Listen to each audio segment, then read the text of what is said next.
First item on the agenda is roll call and approval of the minutes. Board members in attendance. We have Brian Otley, we have Polly, myself. So far, Laura is not in attendance, but we expect her soon, and Dan was unable to attend due to a family emergency. Christine, do you want to run down staff in attendance? Sure, yeah, we've got Rob Fish, Kristen Bringa, Tracy Collier, Aaron Herzog, Alyssa Matthews, and Lucy Rogers have all joined us. That would be the entire staff. Excellent. Thank and you. Did I mention Kristen Bringa's here as well. So thank you everybody for coming. First item on the agenda is to approve the first item is to approve the agenda. I'll make a motion that we approve the agenda as posted. Is there a second? Second. Thank you. Is there any discussion? All right, hearing none, let's take action on the agenda. All those in favor, please say aye. Aye. Aye. Any opposed? Okay, the agenda carries as posted. First item for action is approval of some minutes. I'm going to take the February 13th PCBB board minutes in our packet as provided. I'll make a motion that we approve those minutes. Is there a second? Second. Thank you. Any discussion of the minutes of February 13th? All right, hearing none. All those in favor of the minutes, please say aye. Aye. Aye. Aye. Thank you. Any opposed? Okay, the minutes of February 13th are approved. I'm going to take a motion for approval of the February 16th board meeting, which is a special board meeting.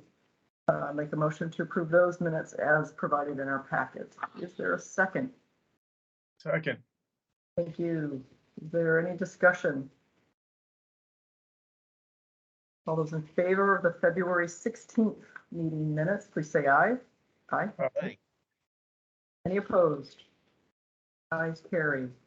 All right, minutes of February 16th and 13th are approved. Next item on our agenda is staff updates. Christine, you want to lead us through the 4 bullet items you have? yes, and I also want to start by saying, as part of the agenda, I made an assumption. I just want to check with the board, make sure that's correct. Waitsfield Champlain Valley Telecom reached out. They're essentially reducing their budget. They asked for about $9.1 million. They're going to only spend $9 million. Based on the earlier conversations on policy, it was I only had to come to the board for a resolution on increases. I assume that a 1% decrease does not require a board resolution. So if any board member disagrees, Holly has her hand up. Thank you. Holly, go ahead. I don't disagree, but Christine, what happens to the remainder? The remainder will be available for Maple Broadband because it's in this Maple CUD. This is all part of the Maple CUD. So Waitsfield's giving $100,000 back to Maple. Is that basically it? Yes. Which I certainly don't see as a problem. So, and also I will tell you, I'll turn it over to Rob to give you some details, but certainly this, as you will see from this presentation, staff has been heavily involved with the IIJA requirements in the BEAD program. That's consumed a lot of our time, but it's very important time, as you will see. Rob, go ahead. Sure, thank you. Just a few updates. I'll start with Middle Mile. We received notification last week that we've been granted a conditional waiver to the letter of credit requirement. This is great news and a step in the right direction. So we've been working with the treasurer's office and the 5th floor and everybody under the sun to come up with what is the functional equivalent of a letter of credit. That's what they need us to provide. So right now we're looking at a conditioned escrow account, but we have a way forward. Those documents will be submitted, and it's a great dry run for dealing with some of the letter of credit issues you'll hear about later in BEAD. But we're excited. We're also working with other states and reaching out to various credit unions so we know all the options that are available. Second update is we're still working to hire our general counsel at the appropriate salary. State government moves slow at times. We're frustrated with the delay, but hoping for resolution soon. Holly? Right. Holly Can has her, Yeah, is there any way in which the board can help? Would a letter from Patty regarding the urgency help? Can we, I mean, I understand that there's a waiver involved. What can we do to help? I actually think that could be helpful. Maybe I can work with you, Patty, we could develop a format. I mean, it certainly won't hurt from my perspective. What do you think, Rob? I would suggest let's wait to the end of the day since Okay. key people were out of the office last week, and I think that's where this last holdup is. So hopefully it'll resolve Right. itself. If not, I think expressing that Act 71 gives the board, the executive director, the right to set salaries, and it's an issue that's we've been dealing with for a long time, and we know we have to operate within state systems, but it's a challenge. Yeah. We are on to the next one. We're still searching for a broadband project developer. This was Adam's previous position. We've interviewed some candidates, but nothing. We reopened the posting. We have interviews scheduled this week for the regulatory compliance and risk assessment position. Going on to other things, the NBRC grant amendment, it's fully executed. Now we wait on state processes. Will most likely be a joint fiscal in a few weeks. FCC map challenge, the process continues. We now have 864 challenges accepted, 15 overturned, and 20,974 pending. Mhm. The Public Service Department is also submitting a new challenge to the fabric. So this is the location challenge of where there are locations missing on the FCC map versus our state map. The final update right now is Zoom's on hold till the next meeting. We do have formal approval. We've been working out some of the kinks. We figured it's better to do that before we bring you all into it for an official board meeting. So Yeah, those are the major updates. let me add to that Zoom.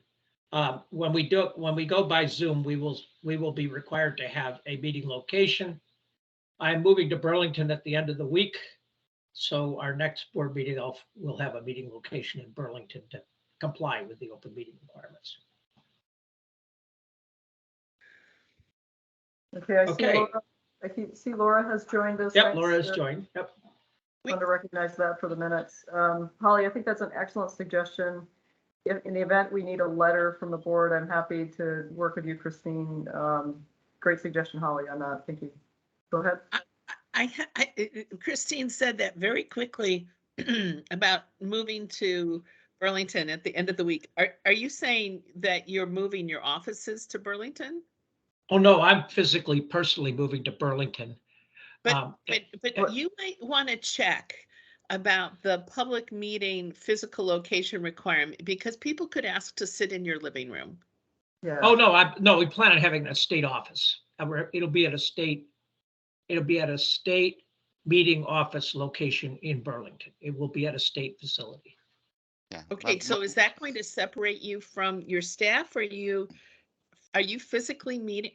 There's a lot more to what you just said and I don't want to take up our time here, but I think it would be good for us to understand how this impacts staff and. Yeah, we'll put it in a weekly update. We've thoroughly researched this and we are officially a virtual office. So but I'll make sure we address in the weekly how this complies with the state open meeting requirements. Yeah, we're still exploring the various options, but that seems to be the best practice if we're only going to use Zoom to have a location that people can attend, and that allows us to be more secure within the Zoom call, or just view the stream via YouTube. But we're working out the kinks, but that may be the solution is that we do have an in-person, which is best practice if it's feasible and possible at the time. So. Okay. And when you do address that, Christine, just to be clear, I'm interested, I don't know what the state policy is on remote location working and whether that continues. So it'd be great for us to in my mind's eye, I realize you have all these people. I envisioned that you were meeting physically from time to time, but maybe you'd add that to your weekly letter, like how that Yep, we do meet physically from time to time, but there's a whole set of virtual requirements that we're complying with, but I'll make sure we include that in the weekly update. Thank you. Yep. Lucy, go ahead. Lucy's going to give you a CUD update. Okay, so CUD update, we still have the same 3 CUDs that we've been working with who are in contract negotiations, who we're hoping to get construction grants from in the coming months. So that's Northwest, Lamoille, and Otter Creek. It's looking like we will be getting those 3 by June, so a little bit pushed back from when we had initially expected to be getting them.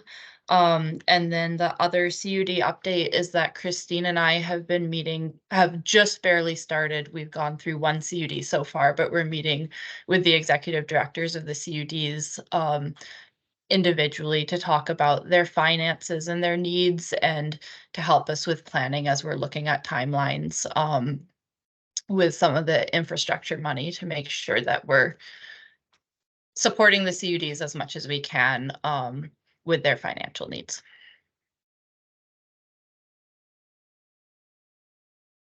Thanks, Lucy. Alyssa, you share the dashboard? Yeah, sure. So the only real difference since the last time were the last 2 pre-construction grant amendments that were approved in January have been added to that section of the dashboard with all the numbers updated. The other update that has happened is and it's not here. We took it off public, so I won't even talk about it right now, but we are working with the Department of Education to just update the school data layer, that map that we showed last month, to make sure it's as accurate as possible. It turns out there are only 2 schools in the state that are lacking 100 by 100 service. So developing a closer relationship with Agency of Education, and that's always a plus as well. That's it.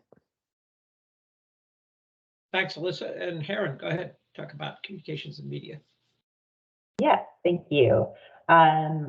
Just a reminder that the links I put in the weekly update, and also I'm updating our new VCBB in the news section on the website. So you can always check there for any media links.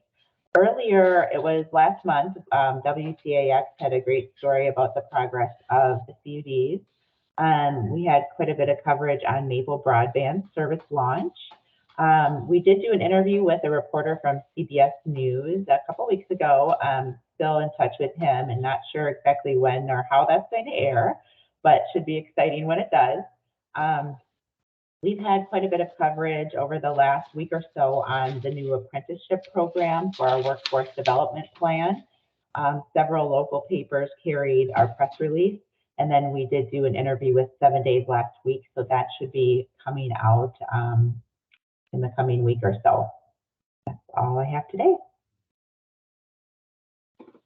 Thank you.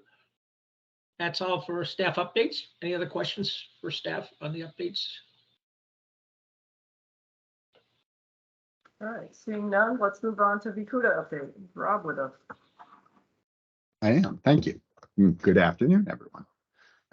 So I'm going to give an update just on what's happening in our 3 working groups. There are tons of activity and conversations across Vikuda, but I think it's useful to just focus on the 3 primary work areas and give you an update. So first, we have formed a financial management and services working group, and this is anticipation of the Northern Borders Grant and the activity around developing shared treasurer, CFO type capabilities and trying to scope that. We've got great participation from a large number of the CUDs, and their current activity is developing a survey that will go out to all the CUDs and kind of map kind of how each one of them is doing things like developing policy, systems, procedures and resourcing the various accounting and policy and procedure functions. So that's in really good shape. We've met 2 or 3 times and reviewed the survey. We should be sending that out very soon. And then the goal from that is to come back and figure out where the biggest bang for the buck is to focus first in terms of the shared services and which ways to resource that. The second committee is the Make Ready Working Group. And as you recall, this is a group that's focusing on, kind of cross CUD coordination of how we're applying for access to rights of ways and telephone poles with the utility and the pole owners. The group has met several times since last time we met with you, and we've also met with one of the major utility owners. We shared with them just last week a draft document that we're going to be jointly developing from here forward that talks about kind of general expectations for collaboration. It talks about general expectations for the write-out process and the identification of what work needs to be done on each one of the telephone poles. And then also talks about financial details, and in particular, how detailed those write-out estimates should be, and kind of how we track the level of investment the CUDs are making in the utility infrastructure across the state. Been very positive meetings. I will say that as we learn more about some of the arcane regulatory financial processes, that some of them do not meet what you would think are common sense approaches to accounting. And that is a reality that I think we are all grappling with. So probably more to come on this. Again, very collaborative and positive conversations. But as we dig more into it, I think some of these questions about the how the millions of dollars that broadband programs are going to be investing in the utility infrastructure get accounted for are probably going to be something we continue to talk a little bit about. And after last week's conversation, we'll be regrouping and trying to figure that out. The last committee is our Legislative and Policy Committee. And probably a couple of the highlights there is, just as you guys are going to be talking about BEAD today, we had a great presentation by a colleague from DC who talked about BEAD last month and kind of brought the CUDs up to speed on some of the aspects of the program that are just radically different from the way we've been doing broadband to this point in Vermont, and kind of some of the things that we're going to need to focus on. And I just highlight, as you listen this afternoon, some that are on our mind. Clearly the letter of credit and how these brand new entities are going to get a 25% banknote or some alternative that we can submit as part of our applications for these competitive grants is a key issue. Second one is just, as the broadband plan, both the interim plan and the 5-year plan get developed, is having adequate time to provide quality input. And we've had a couple of good conversations with Lucy about this, and I think we're on the same page. But those plans are going to set the course of how more than, probably significantly more than $100 million gets spent in Vermont. And we want to make sure we have time to provide quality input to those processes before they get announced. And then I guess the last one was just kind of an interesting observation that John made, and it really stuck with me. As you look at the IIJA program, the NTIA actually was given a charge not dissimilar from what VCBB was created as a few years back. And so maybe you guys gave them an example, but the NTIA actually has both a granting role and what they call a technical assistance role. And it's interesting in that, like VCBB, they sit in both places, helping their state broadband offices develop programs and come up to speed with the law, and also being the granting agency. So we think that's actually good, that they will actually probably understand Vermont better than you might expect, and we're excited about that. The last thing I'll update on is just on the legislative agenda itself. You may remember that back in December, we shared with you a list of items that we were interested in this legislative session. We pulled back to just kind of 2 administrative functions. One is allowing the employees of the CUDs to participate in the Vermont Municipal Retirement System. And we have asked the treasurer to weigh in on that. We understand that typically the treasurer provides some guidance to the retirement board in terms of the impact on the system. And so we've asked for that to happen. And that may be a way to deal with this without legislation if his finding is positive. The other one is the letter of good standing from the Secretary of State, which seems like a simple thing. We are still looking for a vehicle to see whether or not we can get that taken care of this year, because that will help in the granting process. So I think that's it for Vikuda, unless there are any questions.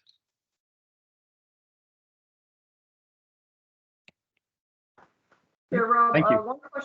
one question for me on the committee you have working with the utilities. The smaller utilities, will the rules the suggested rules that you're coming up with for ride-outs apply also to the smaller utilities, or are you just thinking the large one or two? We're working on the big ones first, and we understand that they are in conversations with a lot of the smaller utilities. There probably are a couple different levels there. So there's the other smaller utilities, and then there's the municipal utilities.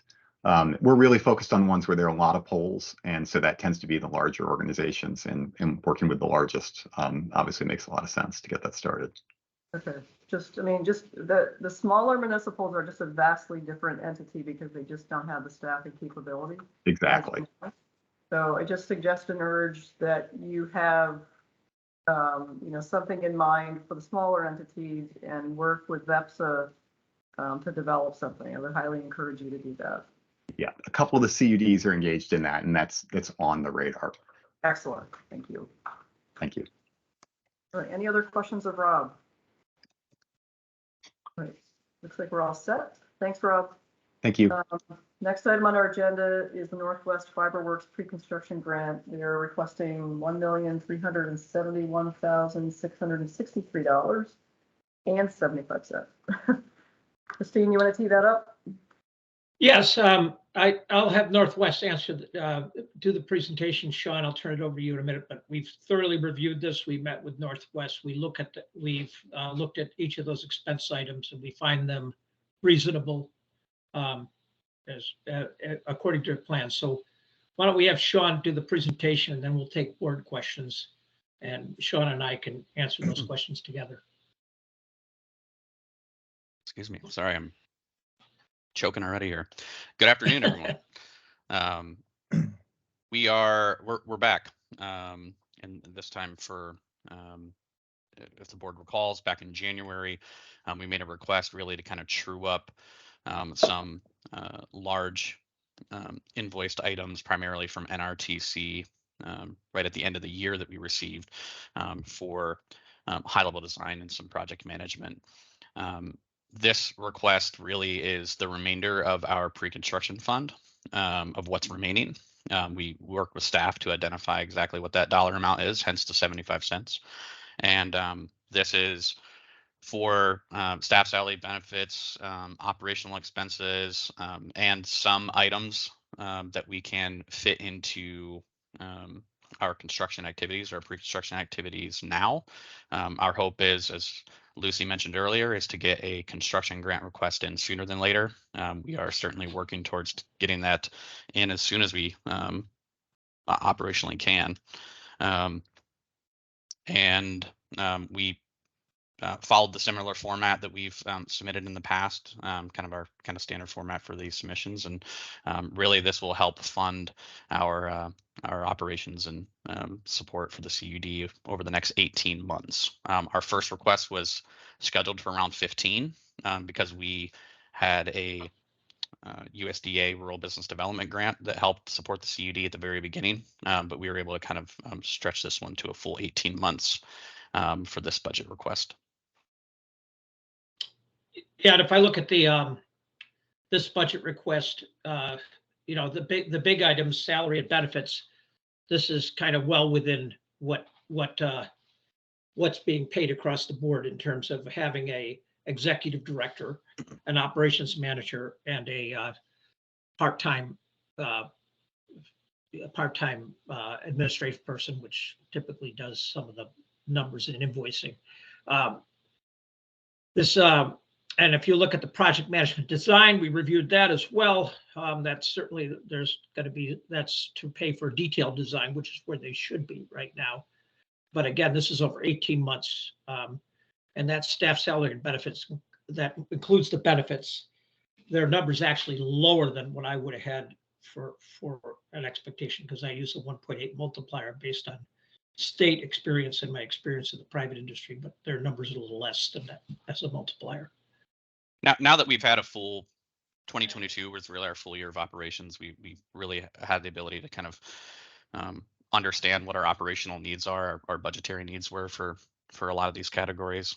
So this is going to be very accurate. Where for our submission in the fall of 21, we probably didn't realize all of the categories and those types of things that we needed. And this is very in line with our annual budget adopted by the board this year as well, which is nice for me for tracking expenses, to have our annual budget track with our budgetary requests for the BCBB. So our recommendation to staff is to approve the 1,371,663,075. Holly, you go first, and I'm going to follow up after you. And I don't know whether you wanted to take a motion and then have discussion, Patty, your choice, but Sean, I have really two fundamental questions. One is, actually there's three. So it would have been great if we had seen this in the context of the original request, because I just don't know. I love you, but I can't keep your details in mind. So it's it's hard as a board member to know if these categories are additive to other categories that were already approved. So that's one question of a kind of general nature. I'm going to get the other two out. I don't see any category here for marketing, and I just don't know, like, you guys aren't marketing, or what are you doing? And, I have an affinity for those fellows and women fellows, generically stated, called lawyers, but 60 grand? Whoa. I'm wondering how that came to be. And I hope that, I have looked into your local council and noted no telecom or commercial contract experience. And I will probably hear about saying that out loud later, but I just want to ensure that you've carefully vetted your representation. I know it's not easy necessarily to find a lawyer without conflicts. So if you could address those three things. Yeah, sure. That'd be great. Yeah, absolutely. I certainly can. Yeah, we certainly kind of worked backwards, kind of reverse engineered kind of what our adopted budget was. Probably, I'll say 95% of all the task or budget items from our first request are similar. There were a few items that we needed to capture that I unfortunately wasn't fully involved in the initial request, but we were this time around. Items like workers' comp, taxes and withholdings under the staff salary and benefits. The CUD does a dental reimbursement that wasn't captured in the 2022 request.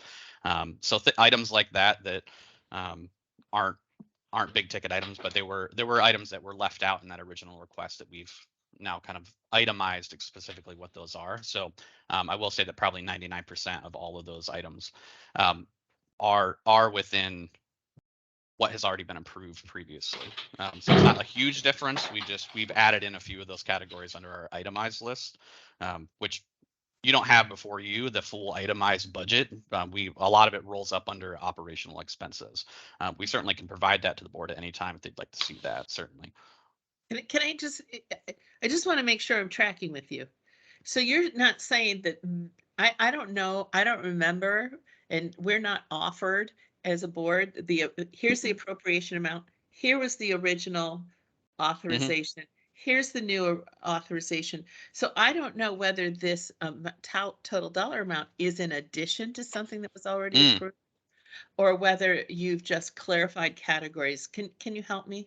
Yeah, sure. Sorry if I misunderstood the question. Yeah, this is to our current run of funding was for 15 months, which ends roughly April, May of this year for our operational runtime. This is to fund beginning roughly May, the next 18 months of operations staff and benefits. So it's not on top of what was already requested. Our initial request was for 1.275. And this request is and that was for 15 months. And this request is for 1.371 for 18 months. Thank you. Yeah, and you should, Sorry. and you should know, Holly, we thoroughly vet those numbers before we come to the board. We can certainly present that future. I just made an assumption that you understood that we thoroughly vet those numbers. It's one thing for you to say we thoroughly vet them. It's another thing for us to understand as board members how they were vetted. Thank you very much. Okay. Next question is marketing, I believe. We've been, I would say we've been very successful at, a lot of our grassroots efforts. We do have a marketing budget line item. It's not a lot. It's around $1,500 that we put into, and it's primarily for materials and doing some, we'll call it paper outreach, getting print materials and things like that. We've been successful with social media. We do have a newsletter that we have a few hundred subscribers to. We do local meetings. MK is always out on the road, visiting communities, as I'm sure everyone knows. But our board members are great local advocates in their communities, and we haven't had a need to invest a ton of capital into marketing and outreach.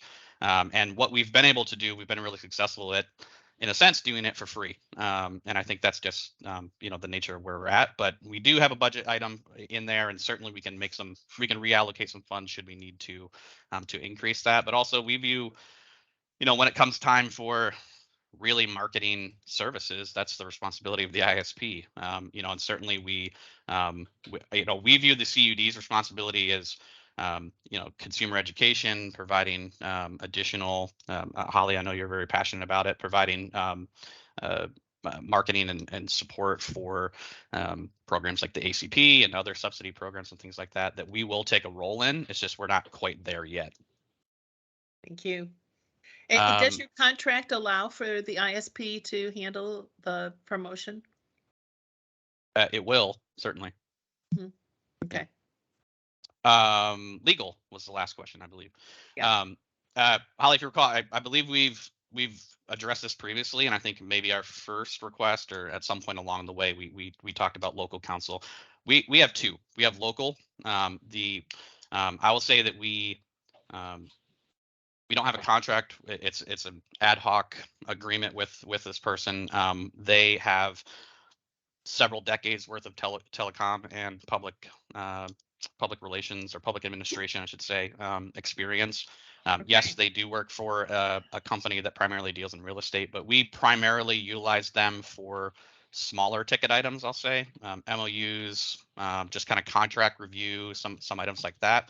When it comes to contracting, based off of VCBB's advice, we did secure legal counsel out of DC who specializes in telecommunications. So contracting, SLAs and bigger ticket items, we utilize DC counsel for those items. And they gave you a ballpark number to use for budgeting? We certainly, that's probably an overestimate, but we didn't want to underestimate that one either. So we, through our process with Google, for example, we got a general idea of what that could cost. So, and again, that 60,000 estimate is for 18 months. So it's for a year, and so it is for a year and a half. We are hopeful that we will not utilize that entire amount. But through our process of going through some of that contract negotiation stuff with Google, we do have a retainer, and we understand what their rates are in DC. So do I. Thank you. Yeah. Great questions, Holly. Sean, just a few questions. So the 1.371 million and change will take you out an additional 18 months for planning purposes. When do you anticipate coming into us for a construction grant request?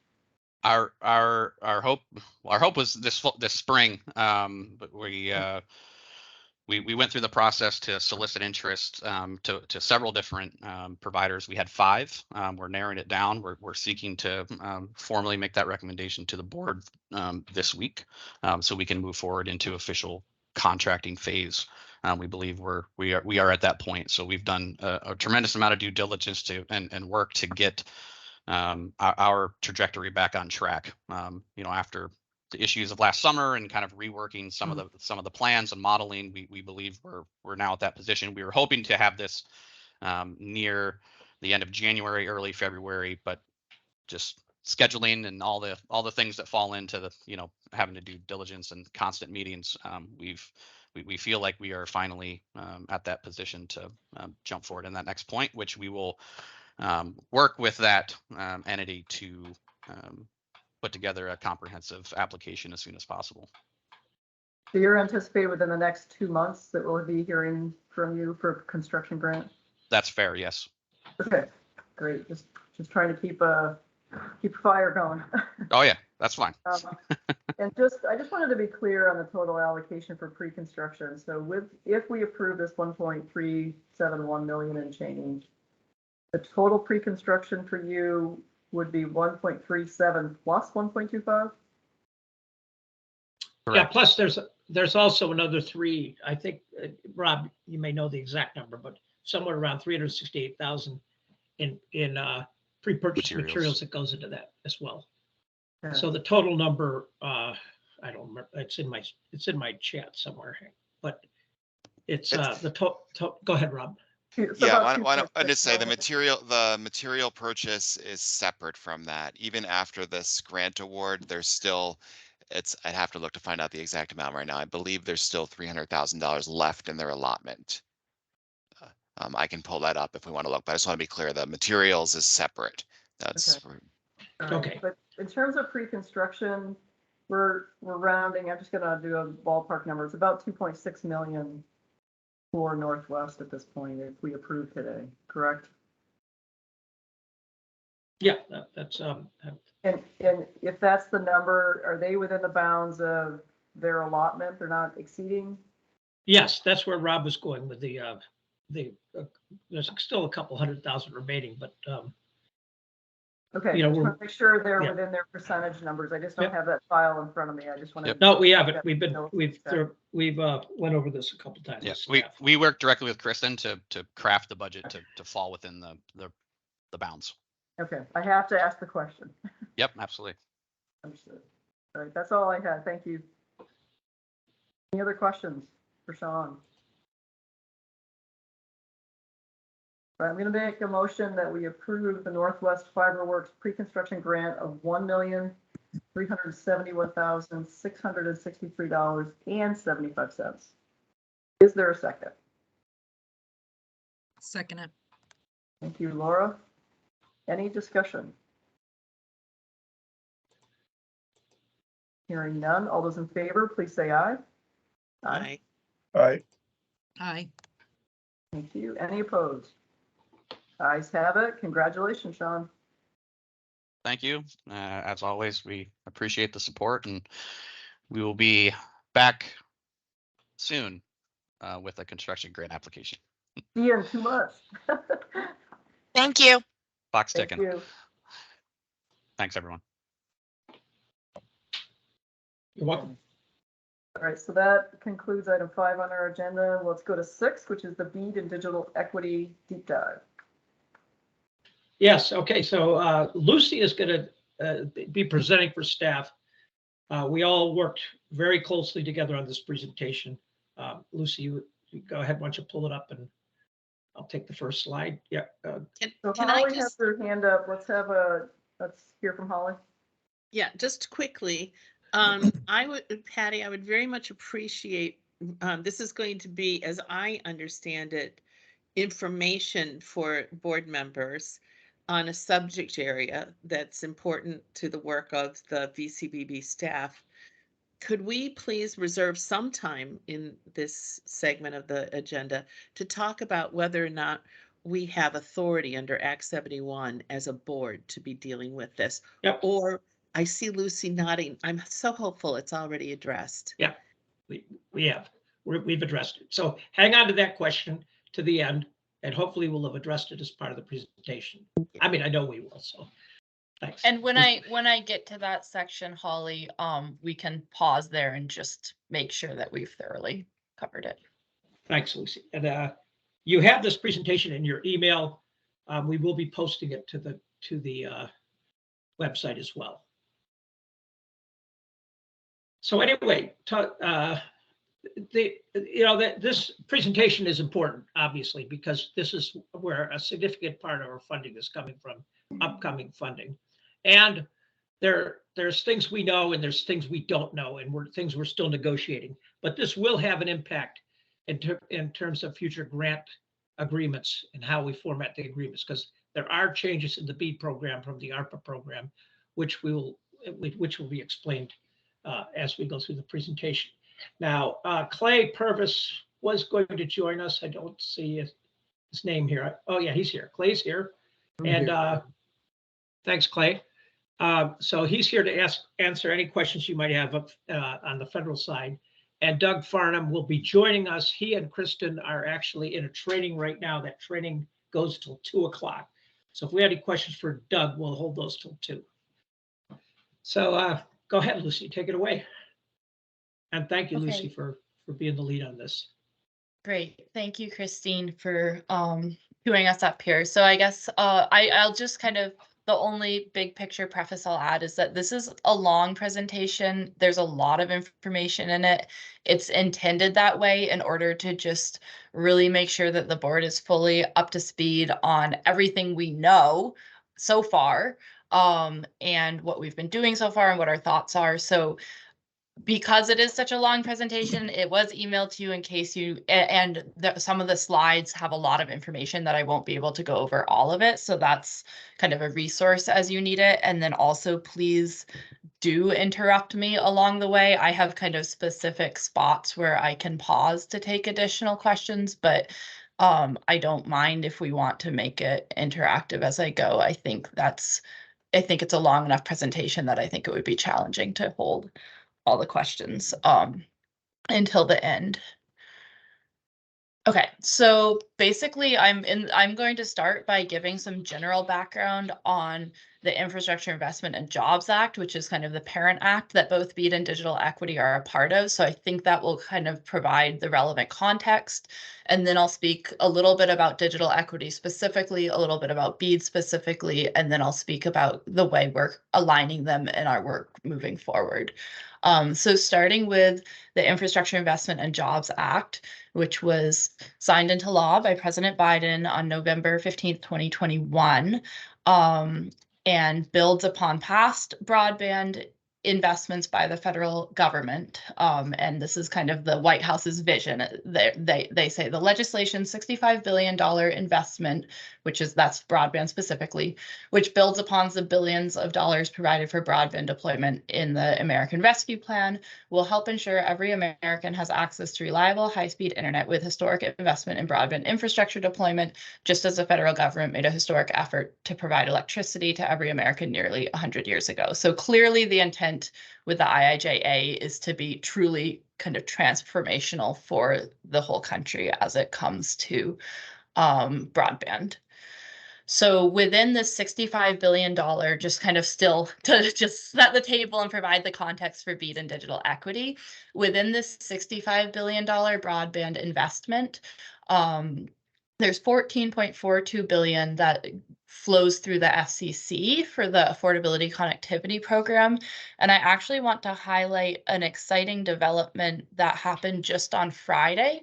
On Friday, for Vermont, the Northeast Kingdom Community Action was awarded $500,000 for an ACP outreach grant. So that is kind of just an exciting example of how we in Vermont are being touched by IIJA broadband investments, even beyond just BEAD and digital equity, and even beyond the NTIA. So then there's $2 billion for rural utility service administered by USDA. The third bullet here, the $600 million for private activity bonds to be used by state and local governments for rural broadband.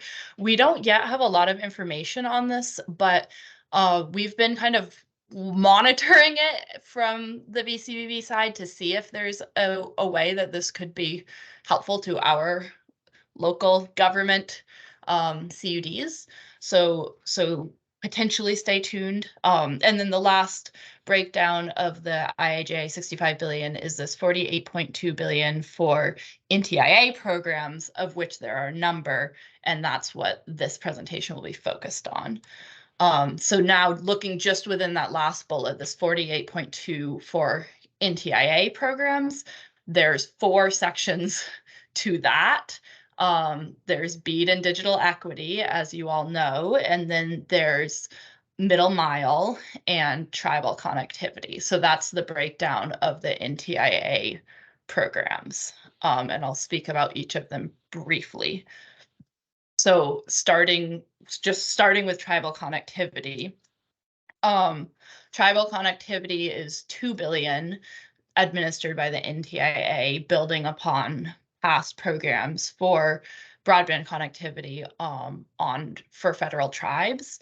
Vermont does not have any federally recognized tribes, so we are not eligible for this program, but it is important to note that Vermont does have 4 state recognized Abenaki tribes. So even though we are not eligible for federal tribal connectivity money, we have been thinking about how to make sure that the state recognized tribes do have a voice in our work, particularly in our digital equity work, and kind of recognizing that this is an important part of our Vermont population, even without federal recognition.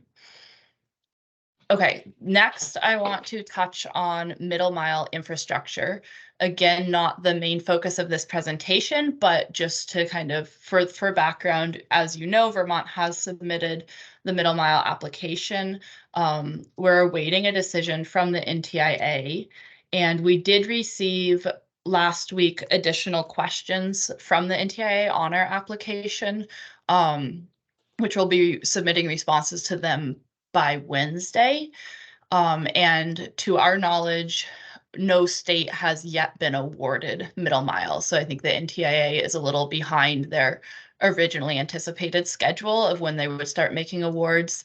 And we expect in the next couple months or so that we will hear about this. I also had one other exciting note about middle mile to share with you, which is that as you may know, we put in a $30 million request to the Vermont legislature for match for middle mile, and we were granted that in the Budget Adjustment Act by the legislature. And in addition, the request was given increased flexibility to be used for match for federal programs generally. So it's just very exciting news that we do have the match for middle mile if we are granted it, and if we are not granted it, that $30 million match can be used for other federal programs, including BEAD, which when I talk about that, I'll discuss some of the matching requirements for BEAD. Okay, and then getting into the 2 programs that are the focus of this discussion today. So Digital Equity Act. So the Digital Equity Act is $2.75 billion. There's 3 programs within it. I'm going to talk quite a bit more about the Digital Equity Act, but as far as Vermont's status, we've received state planning funds from digital equity. We will ultimately be applying for state capacity funds, and then there's also a competitive grant program which is open to state and non-state applicants. So we'll be involved in creating a strategy to make sure that Vermont is maximizing those funds, whether through the state or through non-state partners. Okay, and then BEAD is 42.45 billion. So by far the biggest chunk of money for the NTIA programs, as well as for the Infrastructure Investment and Jobs Act programs generally. BEAD stands for Broadband Equity Access and Deployment Program. Similar to digital equity, there's a planning phase and implementation phase, and similar to digital equity, we are currently working through our planning phase and planning for our implementation phase. And I will go into much more detail about both of these. This is just a quick overview. But before I do that deeper dive, I wanted to just from the very beginning stress that BEAD and digital equity are different programs administered by the NTIA, and they're different programs within the Infrastructure Investment and Jobs Act. But both the NTIA and we at the VCBB really understand the importance of kind of seeing them as one aligned process. And so these are some quotes from the NTIA, from their guide about the importance of viewing them in alignment. So I think I'm going to read the one on the left here. Participants should view their projects funded by BEAD and digital equity planning programs as complementary efforts aimed at the unified objective of closing the digital divide. And then I also wanted to actually take a minute to read this quote in the box, because I think it really speaks to the fact that you truly cannot have one without the other. You can't have infrastructure without equity, and you can't have equity without infrastructure. And that kind of underlines the importance of working on these two issues simultaneously rather than one before the other. So it says here, digital equity is a core component of the BEAD program and must be woven throughout participants' plans and proposals. This is an opportunity for participants to holistically embed equity into projects. Successful infrastructure development requires that all communities can meaningfully adopt and use high-speed internet services, particularly those that have historically been excluded from access. NTIA expects that all communities, not just those in high income or otherwise privileged areas, receive the same quality and speed from infrastructure funded by the BEAD program. Deprioritizing historically marginalized communities due to lack of political will or logistical complications will not be tolerated. So I think that quote really kind of shows the way that equity needs to be baked into network design from the very beginning. And also there's kind of just there's a real partnership there as you also think about increasing equity. It can support infrastructure design through increased use and ability to access the infrastructure you're building.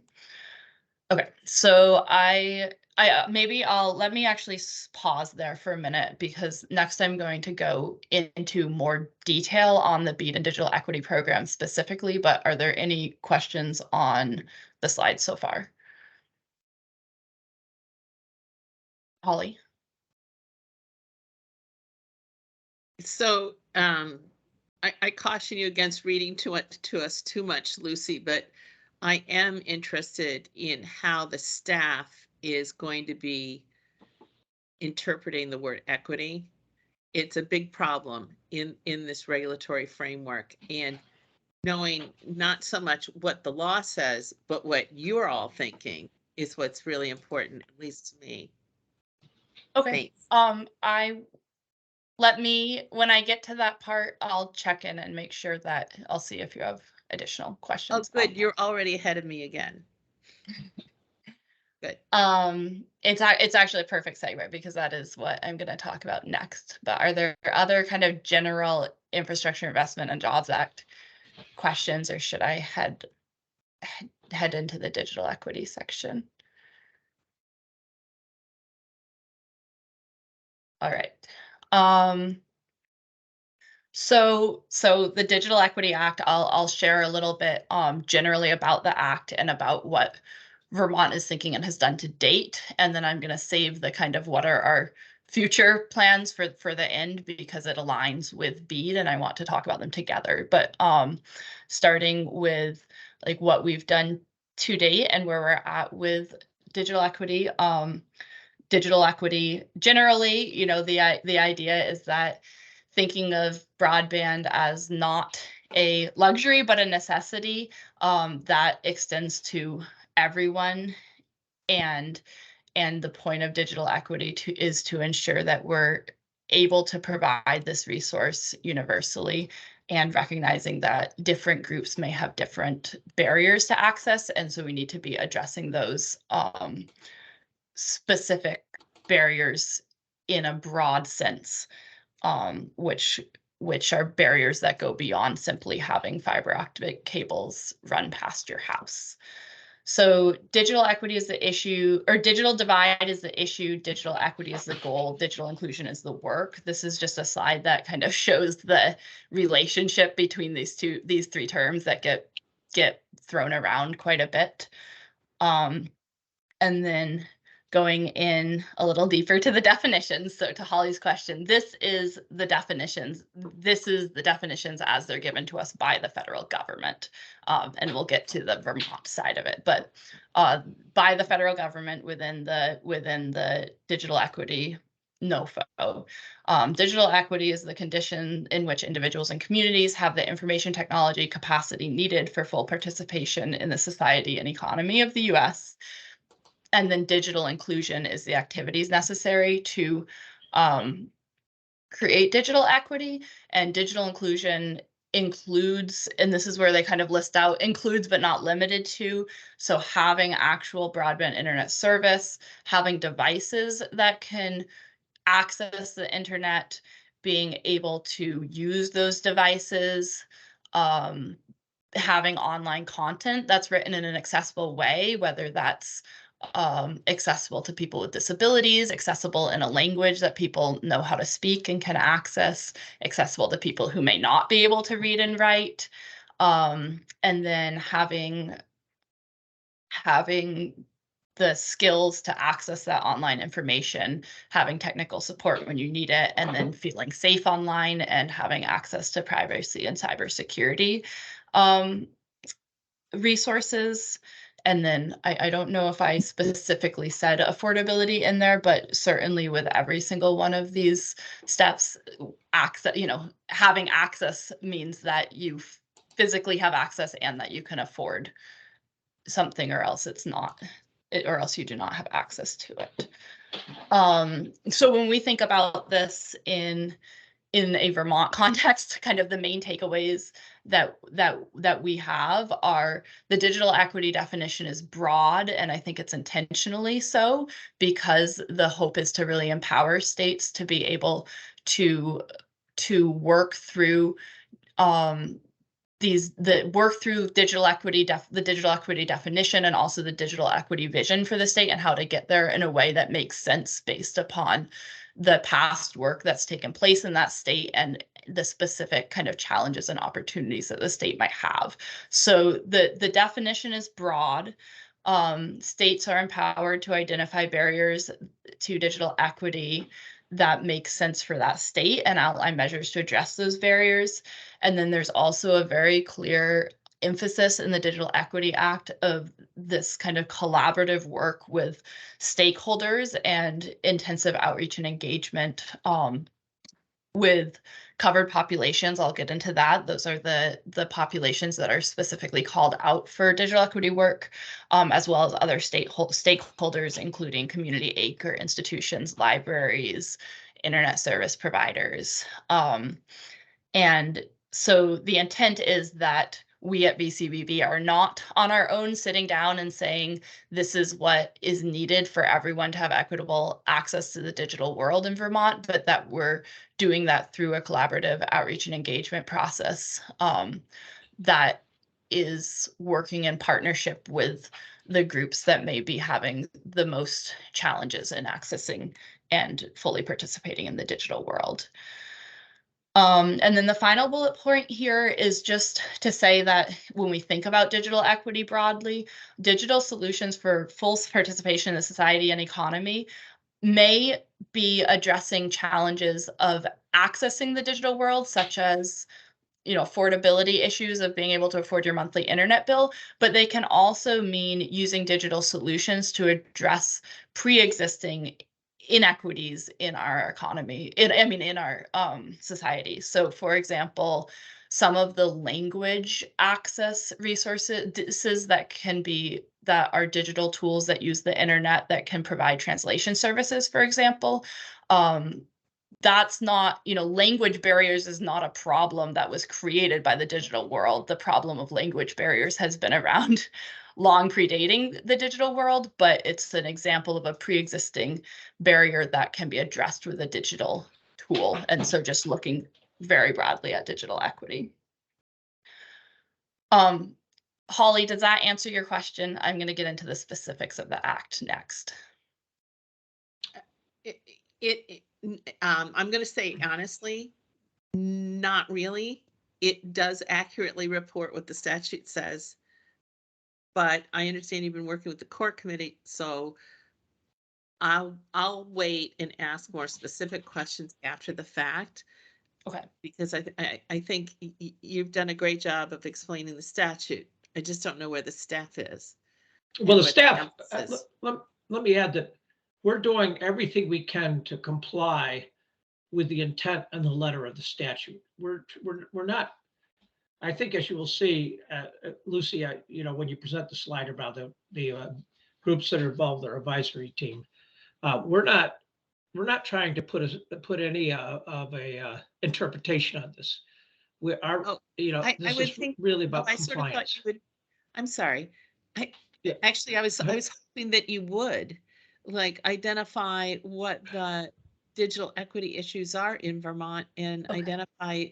Yep, we'll get it. Let me, maybe yeah, I paused too soon. Let me get Okay. there in a few future slides. Okay, thanks, Okay. Holly. I got Lucy, it. don't ask me. I'm just going to ride along and we'll No, get okay. there. Yeah. We'll get there. Well, it's hard. I mean, I had this challenge in putting it together. It's everything needs to be said before everything else is said. So it's hard quite to figure out what to say first. But Understood. let me work through the next few slides and maybe we'll get a little bit closer. So this is background on the Digital Equity Act. So as I said in the beginning, it's $2.75 billion. It's administered by the NTIA, and there's 3 programs within the Digital Equity Act. So the first one here is the state planning program. That's $60 million. It's formula state by state. And that's for developing the digital equity plans. The second program is the state capacity program. That one is also formula state by state, although the formula has not been nailed down yet. And that one's for essentially implementing the state plans. And then the last program here is the competitive program, 1.25 billion. And that is open to, that's the only one that it is not formula, and it's open to both state and non-state applicants. So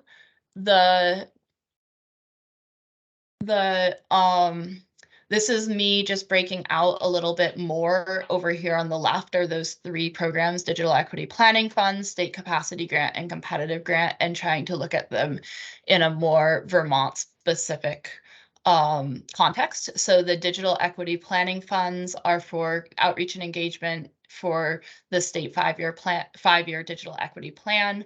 The eligible recipient is, so for both digital equity planning funds and state capacity grant, the eligible recipient is governor appointed. So the VCBB is the eligible recipient because that is who the governor chose as Vermont's entity to administer these funds. The digital equity planning funds are a 1-year grant. They were awarded to Vermont on October 1st, 2022, which means that our 5-year plan is due September 30th, 2023, but there's an up to 6-month extension, and Vermont has $518,154 of planning funds. The state capacity grant, the second row here, that is a annual grant program for 5 years. It's expected to start late 2023, early 2024. It's going to start after the 5-year plan is submitted and the capacity grant is applied for. And we don't know what the Vermont award amount will be. I put in parentheses here, possibly 12 million, based entirely on my own estimate of if the formula for distributing funds is the same as the formula was for the planning funds. That's what it would come out to for Vermont, but that's purely a guess. The NTIA has not yet released what that formula will be. But I just wanted to put something here to give a sense. And then the competitive grant, which you can see at the timeline on the top, that also kind of shows the relationship between the planning stage, the capacity grant, and the competitive grant. Again, even more so, we don't know what the award amount for Vermont will be because it's competitive, but we do know that the total program is similar in size to the state capacity grant program. So there's, there's a possibility that we're talking about a similar amount of money. Okay, so then moving on, I'm going to talk a little bit about the planning funds more specifically, because that is what Vermont currently has. So Vermont's planning work so far with the planning funds we received has been assembling this digital equity core planning team that I'll talk more about on the next couple slides, and mapping outreach and engagement, beginning to kind of map and plan for our outreach and engagement work, and then doing some kind of program project management work. And also we had our staff member, Alyssa, attended the NDIA Net Inclusion Conference a couple of weeks ago in San Antonio, and that involved digital equity stakeholders from other states, including offices like ours and also groups that are working in other states and nationally on digital equity work. So that allowed a lot of opportunities to just kind of see best practices throughout the country. And then we've released our RFP for contractor help, which I will be discussing at the end. Diving in a little deeper to the digital equity core planning team. So this is a strong recommendation from the NTIA that the core planning team is one of the first steps that's taken in the digital equity planning process, and that this group kind of serves to guide the process at every step of the way. So Vermont has assembled a 16-member core planning team. It's a combination of state, federal, and nonprofit partners, and it's with a heavy focus of partners who work with and or represent covered populations in the Digital Equity Act. The covered populations are populations that the Digital Equity Act calls out as either having particularly been marginalized and having had particular challenges in accessing the digital world, and or who could particularly benefit from digital solutions. So for example, veterans is one of the covered populations, and they're a group that often have really complicated online forms that they need to fill out in order to access benefits. And so that's an example of a group that could potentially really benefit from additional digital tools and technological support. The covered populations, and a lot of them are populations that we are very familiar with in Vermont and are very familiar with how the digital divide is really challenging for these covered populations: aging individuals, in low-income individuals, incarcerated individuals, veterans, individuals with disabilities, individuals with language barriers, including English language learners and those with low literacy levels, racial and ethnic minorities, and individuals in rural areas. And then just to kind of note that there's many people in Vermont who individually fall under more than one of these covered populations as well. So this shows the members of our core planning team, and then also just the main goals of this team, which is that they will be providing feedback and guidance to the VCBB as we're developing our plan over the next 7 to 10 months, and then also kind of helping to connect with stakeholders and help us map our outreach and engagement kind of universe. We're right now working on the core planning team is helping us with a few different tasks. They're helping us with identifying potential outreach partners, and then they're also helping us work through a vision statement for the for the digital equity work that we are doing. Yeah, if I could interrupt here briefly. This gets to really Holly's question. You know, we're being careful as staff to understand and comply as much as possible with the federal requirements. And then B, using our core team to develop that Vermont understanding. So I'll just add that here, and then Lucy, maybe you can parse that about when you get to the timeline. Lucy will talk more about how that's going to culminate in a position statement. Lucy, a question before you go out on slides. Yep.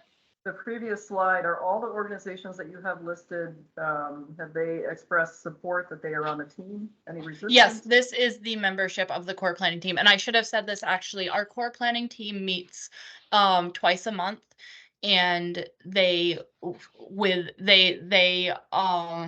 we've been basically, we are holding a 90-minute meeting slot twice a month with them, and we try to shorten it and or cancel as we can, but especially in the beginning while we're just getting off the ground, we have been mostly using that slot. And the kickoff meeting of the core planning team was in the beginning of January or middle of January, I think. So we had it took us a couple months in November and December to really do the outreach, assemble this team. Okay, and who from staff is representing VCB? Curious. Staff is. Yeah, go ahead, Lucy. Take it. So we've transitioned a bit. I was taking the lead on this in the fall, and then I've kind of shifted over a bit more. Like more of my time has been taken up with the BEAD planning work, and right now Tracy and Alyssa are taking the digital equity lead. But I will say almost all of us have been involved on some level because it is just such a kind of fundamental underlying important part of the work. Okay, thank you. Yep. Okay, so this is the last piece I have on the digital equity specifically in our work to date, and then I'll be talking more about our work moving forward.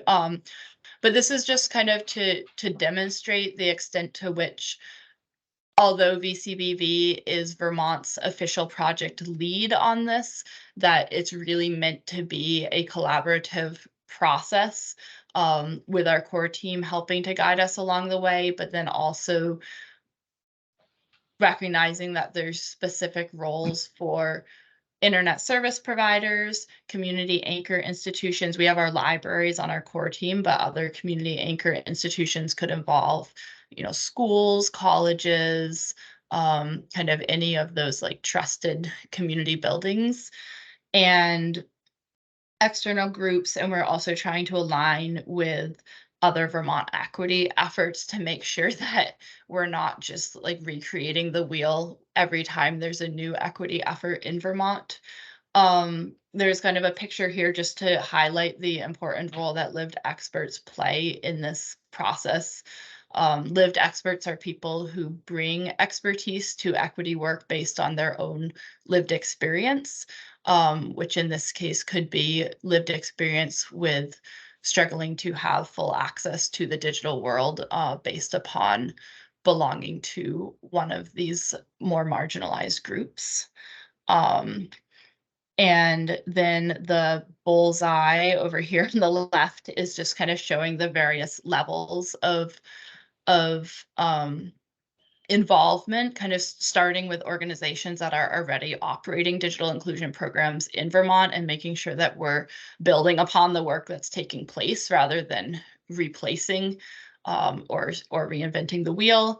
Organizations serving the covered populations in other ways that may not be digital equity, but may already kind of have networks in place, and then other community assets. Okay, I'm going to pause here and see if there's additional questions because I'm next going to move on to talking a bit about the BEAD program and BEAD requirements. Holly? Now I will ask my two more specific questions. Okay, thanks for bearing with me through the last few slides. No, this is all good, and I feel you narrowing in, and I get it. And I think really the problem is that my questions are premature. But I was thinking that staff would analyze the term covered populations, reach out to try to prioritize and quantify covered populations and find out what the overlaps were. And that, Holly, I'm sorry, Holly. Yeah.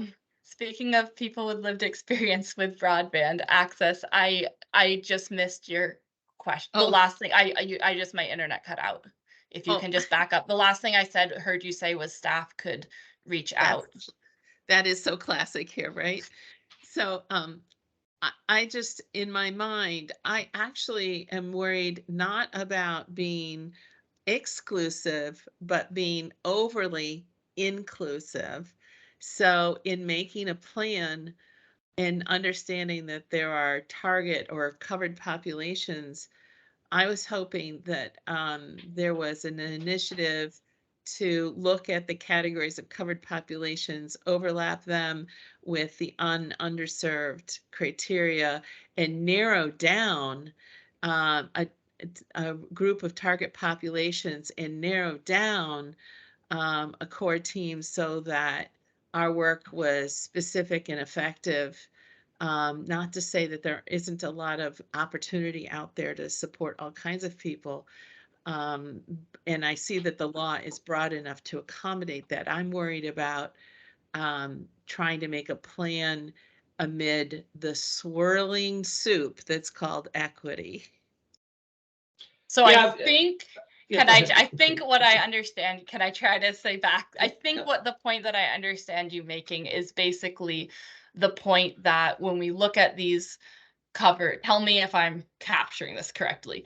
When we look at this list of covered populations, we know that the overwhelming majority, nearly every Vermonter fits into at least one of these categories, especially when you start with people who reside in a rural area. You've got the majority of Vermont covered there. And then when you start layering on top of that, the fact that Vermont is an older state and aging individuals is one of these, and you know,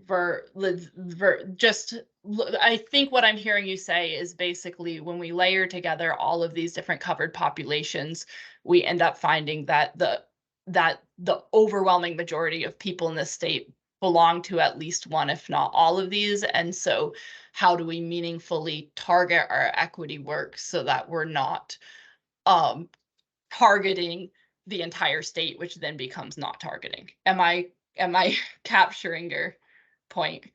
Yeah, I think it's a fantastic point. I do think creating this core team here with organizations that have kind of grappled pretty extensively with these issues is one helpful way to, like, I think you're right that we don't have the answer to that yet, but I think it's a really good point, and it's kind of exactly kind of highlights some of the guidance work that we're hoping this core team will help us sort through as far as thinking about how to kind of meaningfully target the people who most need to be the recipient of support rather than targeting the whole state of Vermont. Thanks, Holly. Yeah, well said, Lucy. Okay, I'm gonna, if there are not other questions on that part, I will move on. It's a little bit of an abrupt transition, but at the end, we'll kind of talk about how these two programs align together. I just got a note from a fellow staff member that, just to add a number to Holly's point, that at least 96% of Vermont's population is a covered population by at least one of the definitions. So I think that completely underlines your point, Holly, that we're not, it's, if you're targeting 96% of the population, it's no longer targeting. So trying to kind of find within that the people who truly are the most in need within the state. Okay, moving on to speak for a little bit about the BEAD program and what we know from the federal government so far, with recognizing that we're still awaiting quite a bit of clarity on this. So the BEAD program, the NOFO and the information we received from the federal government is very clear that this money is available for broadband planning, deployment, mapping, equity, and adoption. there's up to $5 million for each state in initial planning funds, but unlike digital equity, where there's kind of 3 separate programs, with BEAD, it's all one pot of money and it's all considered a single program, but you can just get your 5 million of planning as out of your overall BEAD money. It involves multiple steps and stages of application review, a robust and competitive subgrantee selection process, and ongoing reporting and monitoring obligations. So I'm going to talk a lot more about the BEAD requirements, but just to the point kind of here on this cover side is just to underline that BEAD is a pretty prescriptive program. There are a lot of requirements from the federal government. There are a lot of requirements around what a competitive subgrantee selection looks like. And then this last bullet point here, there's, requirements about which locations you're focusing on, and I will get into all of that. But that is the BEAD program overview. So looking in a little bit more detail here, as I said, there's 5 million for planning and capacity that Vermont has received, and then that's actually comes out of our $100 million allocation. So there's at least $95 million an additional allocation that will come, and in June is when the allocations are announced for each state. So looking on the left here, when we think about what Vermont's BEAD allocation will be, we know that we have 100 million as a minimum allocation. That's 5 million in planning and at least 95 million for implementation. And then in addition to that, there's a formula that the federal government will use to look at what additional allocation we have based on how many high cost unserved locations the state has. And then in addition to that, there's a formula the federal government will use to see how much additional money we have based on what how many unserved locations total we have. And I'll get into more detail on that process, but that's just to say that we will have somewhere over 100 million, and that exact amount will be announced in June. And then looking on the right-hand side of this slide at the timeline, this is a really helpful timeline. It takes a little orienting. I think the main thing to say is that this timeline loops around. It starts in the upper left and it goes to the right, and then it loops back to the lower left. So just don't read the whole thing from left to right. You have to read it kind of looping around. But starting in the upper left here, last summer, Vermont submitted our letter of intent that we would be a participant in the planning program. Unlike digital equity, where VCBB specifically is the appointed receiving entity, for BEAD, the state must be the appointed receiving entity. So this is the state of Vermont's letter of intent, even though the Agency of Administration has made it clear that they would like VCBB to be the one administering BEAD. So then we received our planning funds. We officially received them December 1st. That means that our 5-year plan for BEAD, kind of working through the top part of this timeline here, is due August 28th, 2023. That's 270 days after we received our planning funds. Overlapping with that time period, starting in June, when the allocations are announced, is when we can anytime after that is when we can submit our initial proposal of how we plan to use the BEAD funds. So the 5-year plan and the initial proposal are very linked, but the initial proposal is specific to what we plan to do with our BEAD implementation funds, whereas the 5-year plan is a little bit broader than that. After the initial proposal is submitted, there's a bit of a back and forth with the NTIA, but once we get it to a point that they are comfortable with, they will then release the first 20% of the BEAD funds that we can begin using for implementation as we finalize our final proposal.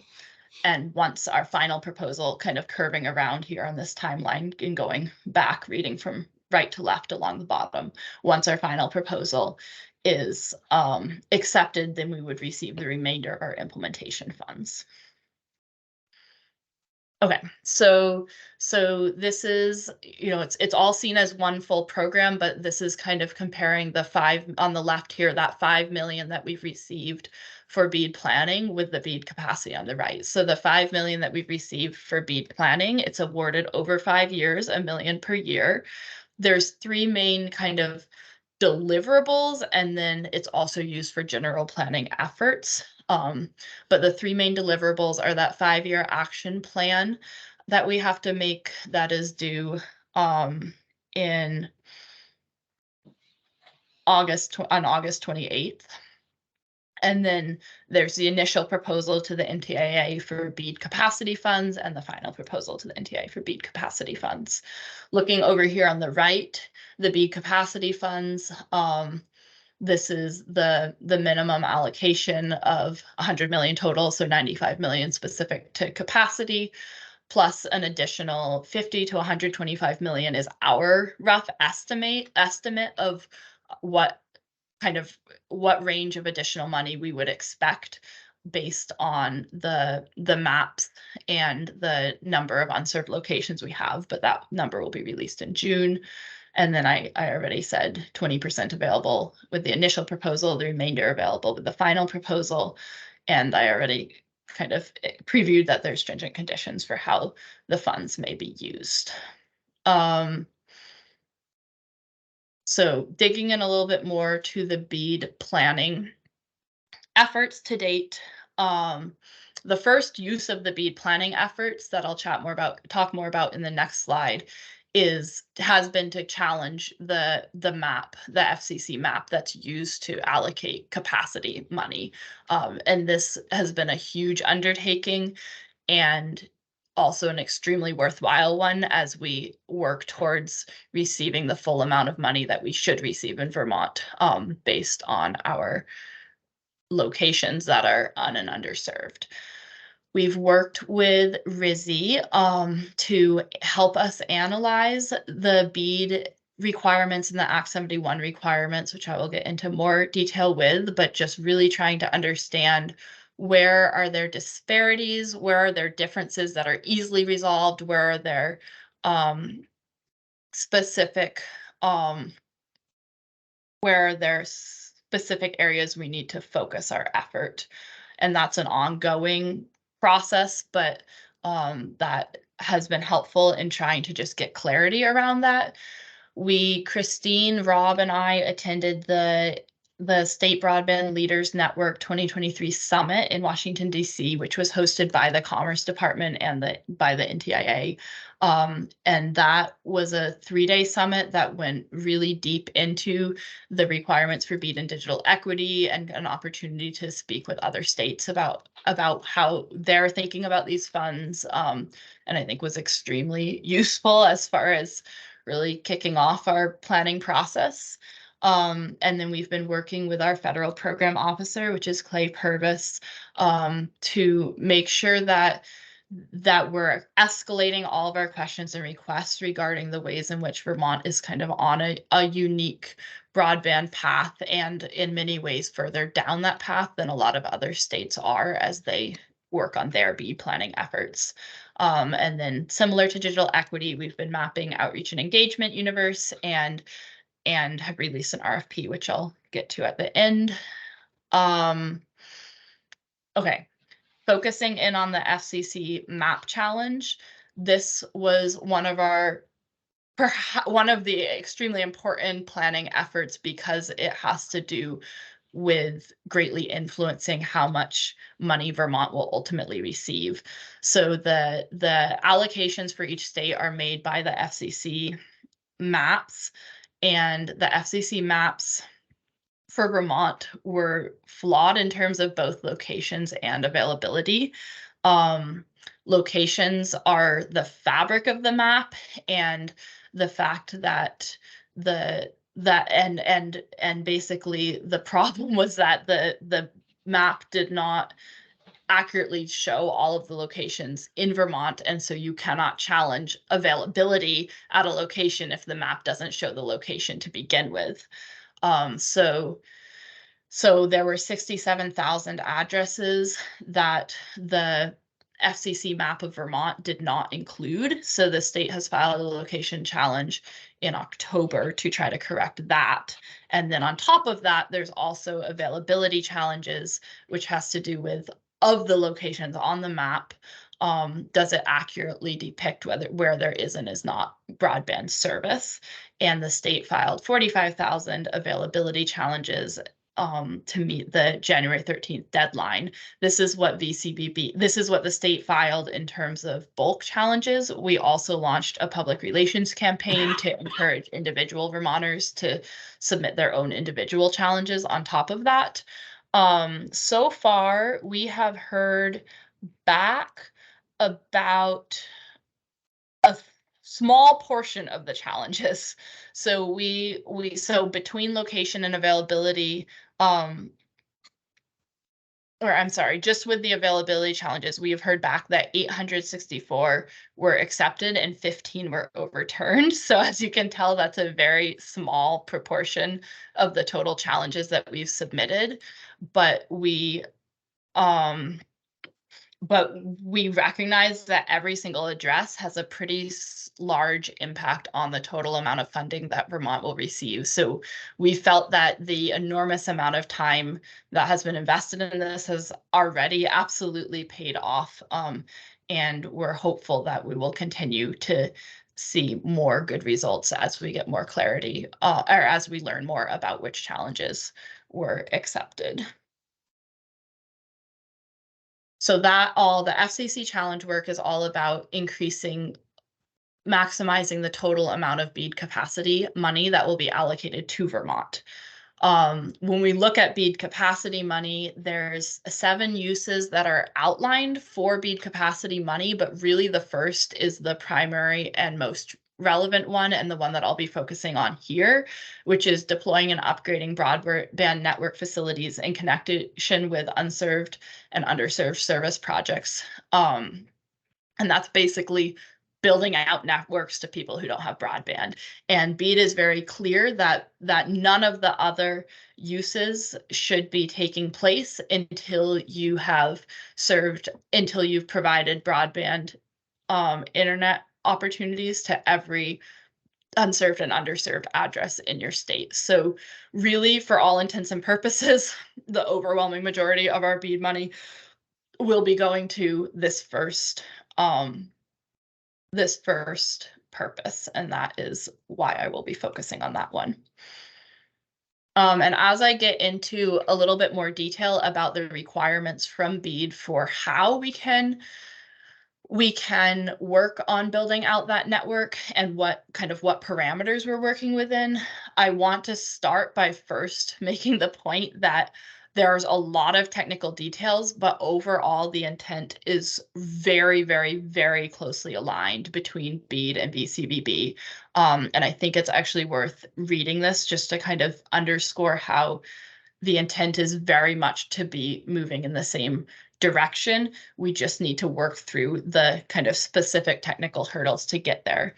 So the BEAD, as described by the NTIA, BEAD is a federal grant program that aims to get all Americans online by funding partnerships between states or territories, communities, and stakeholders to build infrastructure where we need it to increase the adoption of high-speed internet. BEAD prioritizes unserved locations that have no access to internet or only 25.3 and underserved locations below 120. And then when we look at the VCBB mission, which this board passed, it's the purpose of the VCBB and Vermont Community Broadband Fund to support policies and programs designed to accelerate community efforts that advance the state's goal of achieving universal access to reliable, high quality, affordable, and fixed broadband. VCBB was created to coordinate, facilitate, support, and accelerate the development and implementation of universal community broadband solutions. What we see is that the mission is very, very closely aligned between the BEAD program and VCBB. And within that kind of overarching framework, I will get into some of the specifics of where they do and don't align. But before I get into that, I want to spend a couple slides talking about this question of where does VCBB's authority to design and implement this program to distribute BEAD funds throughout Vermont. Where does our authority fit in? And I think we've really gone deep and done a lot of due diligence on staff to make sure that we understand this. And I think it's important and worth spending a moment on. So first of all, on the left here, this is just a representation to show that within Act 71, there's kind of two parts to Act 71. Act 71 creates the Vermont Community Broadband Fund, and it creates the Vermont Community Broadband Board. And both of them are intended to work together towards this ultimate mission of connecting all Vermonters, but they're also separate parts of the Act. Within the Vermont Community Broadband Fund, there's a number of uses for that fund and programs created. One of them is the Broadband Construction Grant Program, and that's the construction grant program that we've currently been using as we've been voting on, all of the construction grants that the board has voted on so far. Within the Vermont Community Broadband Board, and the board and the fund each have their own purpose within Act 71. So within the Vermont Community Broadband Board, the purpose is to coordinate, facilitate, support, and accelerate the development and implementation of universal community broadband solutions. And the board has a number of specifically outlined powers and duties, including doing any and all things necessary or convenient to effectuate the purposes and provisions of this chapter. So that's Act 71. Looking at BEAD, BEAD is bound by the Infrastructure Investment and Jobs Act statute, as well as by the additional requirements that the NTIA has placed on it. The grant recipient for BEAD is the state of Vermont, but it's administered by VCBB as designated by the state of Vermont. It does not flow through the Vermont Community Broadband Fund, nor is it money that's added directly into the broadband construction grant program that's existing in Vermont, since it never flows through the Vermont Community Broadband Fund. And I have a little more detail about that on the next slide. So as a result, it is absolutely, Vermont Community Broadband Board is absolutely bound by working within our authority as designated by Act 71. And when we are working on the BEAD program, that is the parameter that we'll be working within. At the same time, the money is not flowing through the Vermont Community Broadband Fund and is not bound by laws that are specific to the fund. VCBB's authority to administer the BEAD program comes both from Act 71, from this quote that I pulled out of the authority of the board, as well as from the Joint Fiscal Acceptance process. And so the Joint Fiscal Committee is the legislative committee that accepts federal grants, and in accepting the federal grant, it also has the power to approve the program that the state entity will be using to implement that grant. Maybe I'll go to the next slide where I talk a little more about that. But the final bullet point here is just that VCBB is required to work within Act 71 as it administers, as it regulates the broadband board.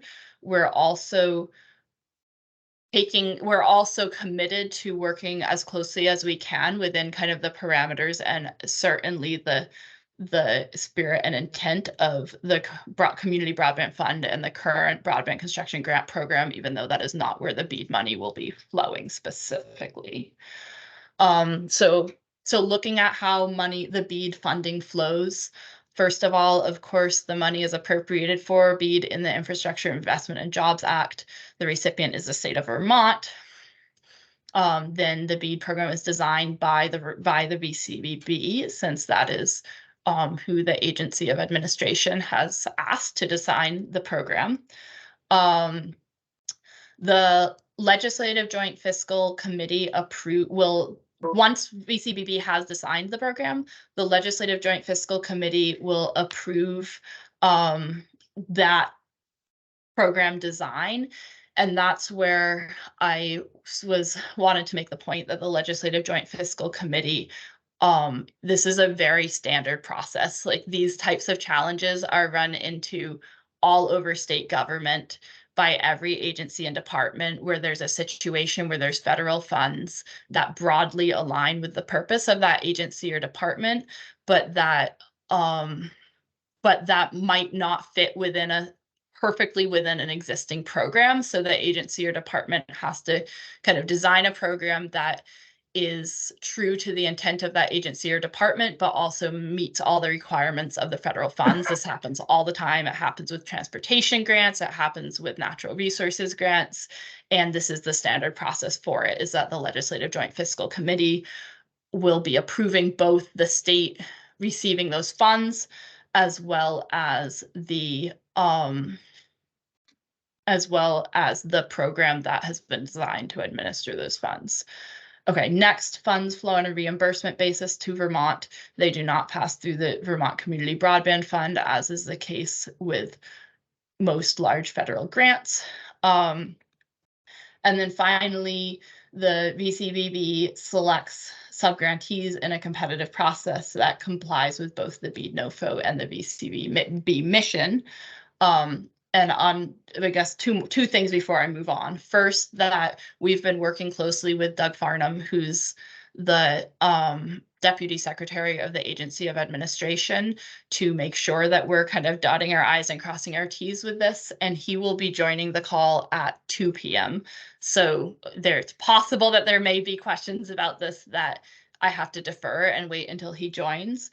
The second piece I wanted to say was about this last bullet, and I'll get into more detail about this later on, but kind of recognizing that VCBB is unique in that we're governed both by state government and by this board. And so recognizing that this process right here is expressing the state government side of it. There's also the board side of it, which I have a whole slide on that, but that we also will be bringing our proposal for funding to the board, to the board, and receiving your vote on it as well, so that it's therefore will be kind of approved on the state side and approved by our board.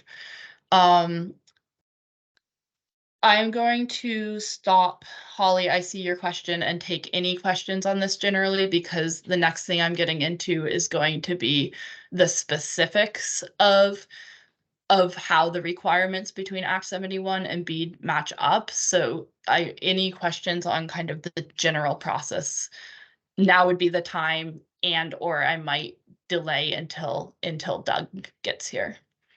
Holly.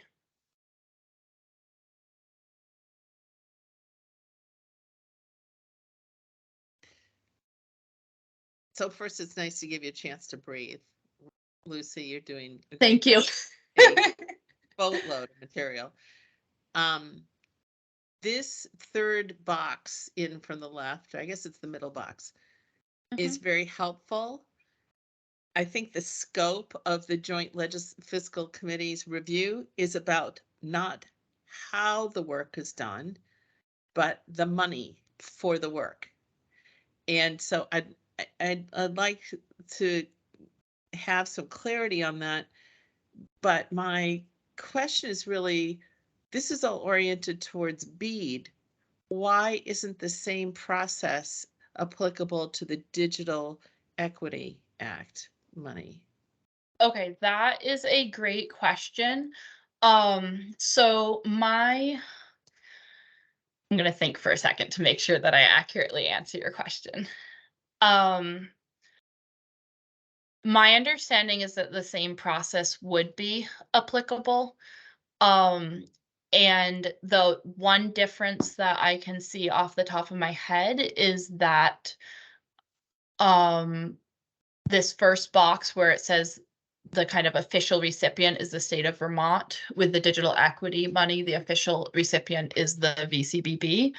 I believe the process would be the same. I think the reason why we did a much deeper dive with BEAD is only because with BEAD, there's more tension between making sure that we're staying within Act 71 and making sure that we're complying with the BEAD requirements, whereas with digital equity, we did not see as much of attention. That being said, my understanding is that it would be the exact same process since it's federal money that flows in a similar way.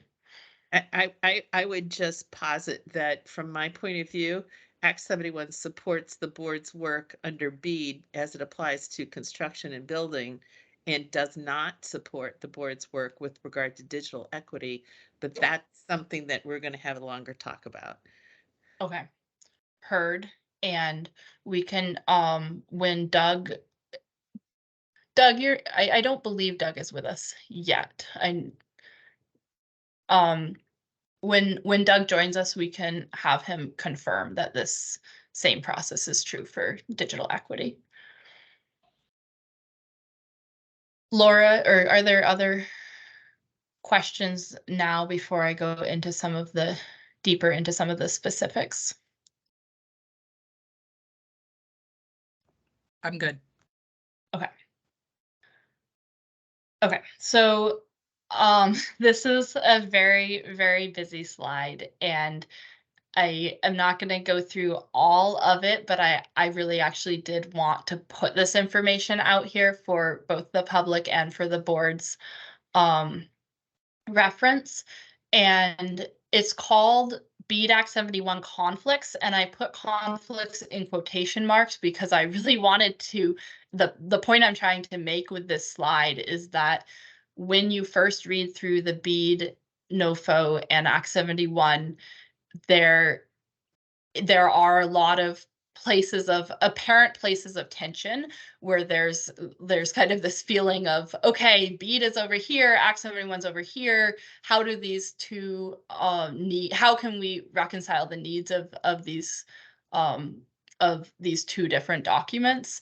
And the reason I put conflicts in quotation marks is to kind of make the point that there is actually a lot of space for moving forward in a way that fully complies with Act 71 and that meets the needs of the BEAD program. And then kind of the second point I'll make on this slide broadly is that this is not and should not be taken to indicate a direction that Vermont is moving in or that the VCBB is even recommending moving in. This is purely an example slide to demonstrate how there are one of the many possible ways that tensions between the BEAD requirements and Act 71 can be reconciled. So that's kind of the intent I'm trying to make with this slide.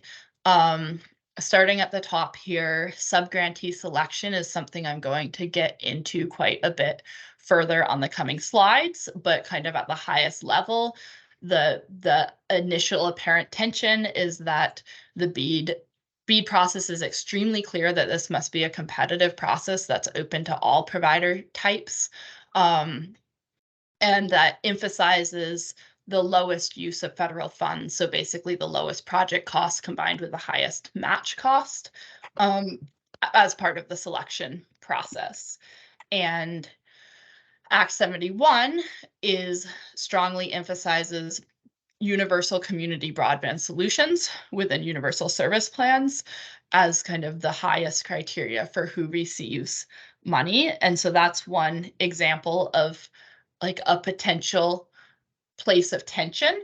And then an example of a possible resolution is that BEAD does require open and competitive bids, and it also does require some space for the states to set their scoring criteria within that. And I'll get more into this in the coming slides, but basically just kind of demonstrating that there is space within a fully open and competitive process to also be emphasizing and requiring the use of universal community broadband solutions.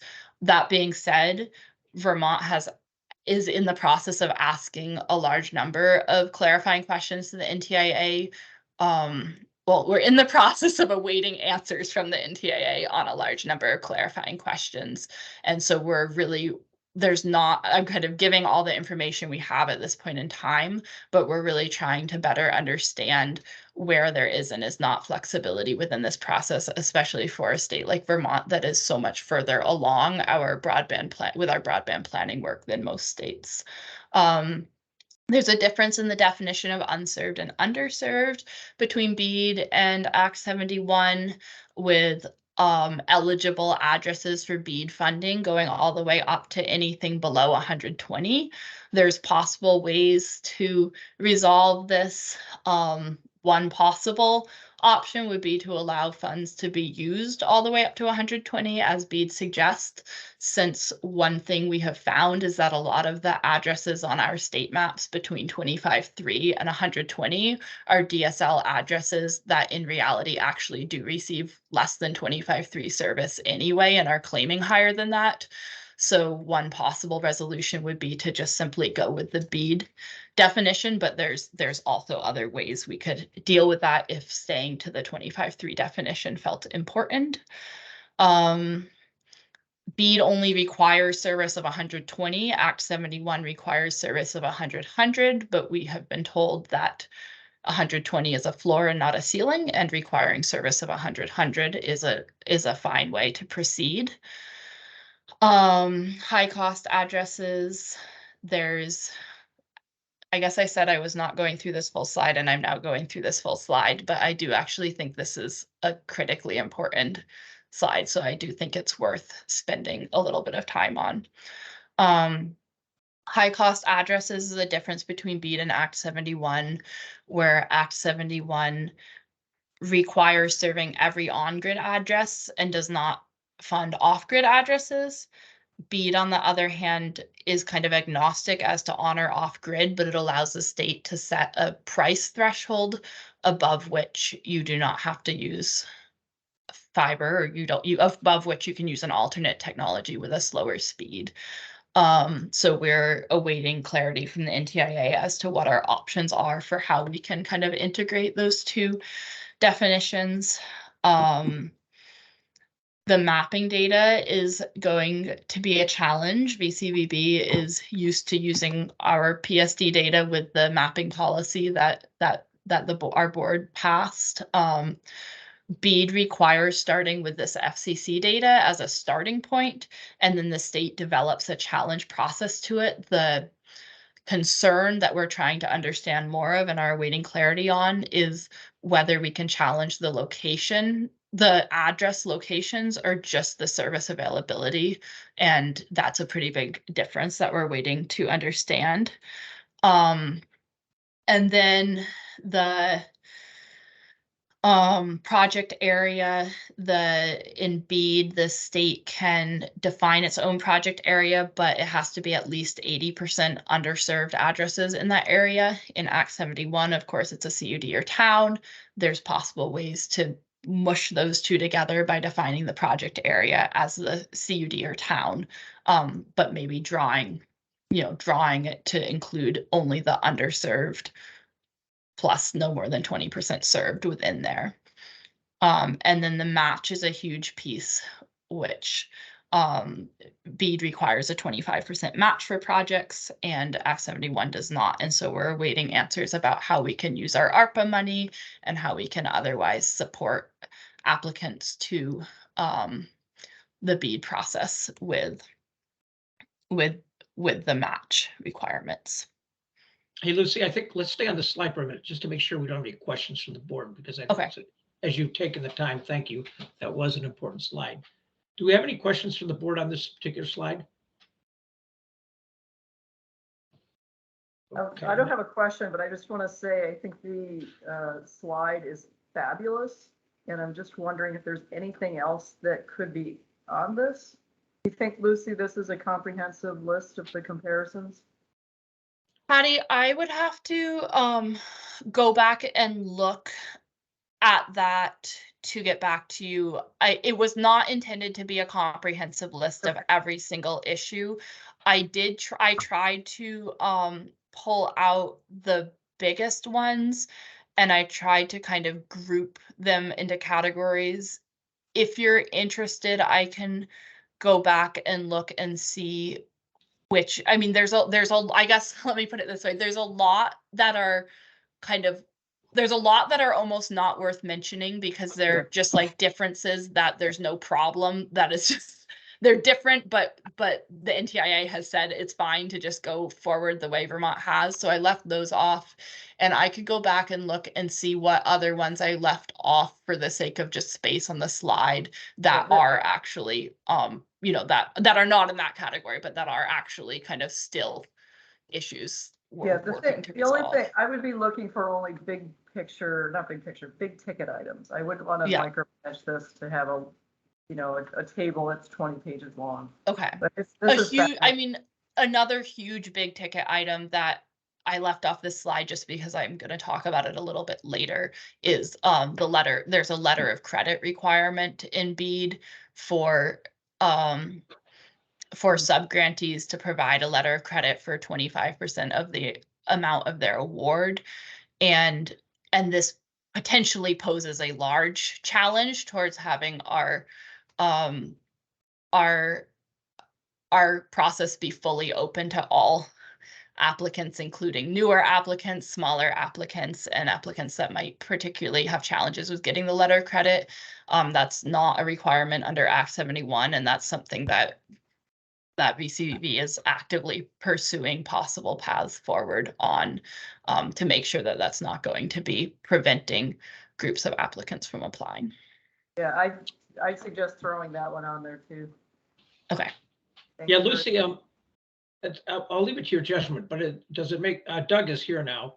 At some point, does it make sense to go and just pull up Doug's letter, or is that, do you think? Yeah, I think maybe if we finish the bead section, that would be kind of a natural break point to do it then, if that works, Christine. Yep, that In works a for few me. slides. Yep, and I guess we still got a question from Holly, so. Holly has her hand up. So Lucy, I would love for this chart, which I think is so helpful, to have a category, a line, a row, just for the general authority question.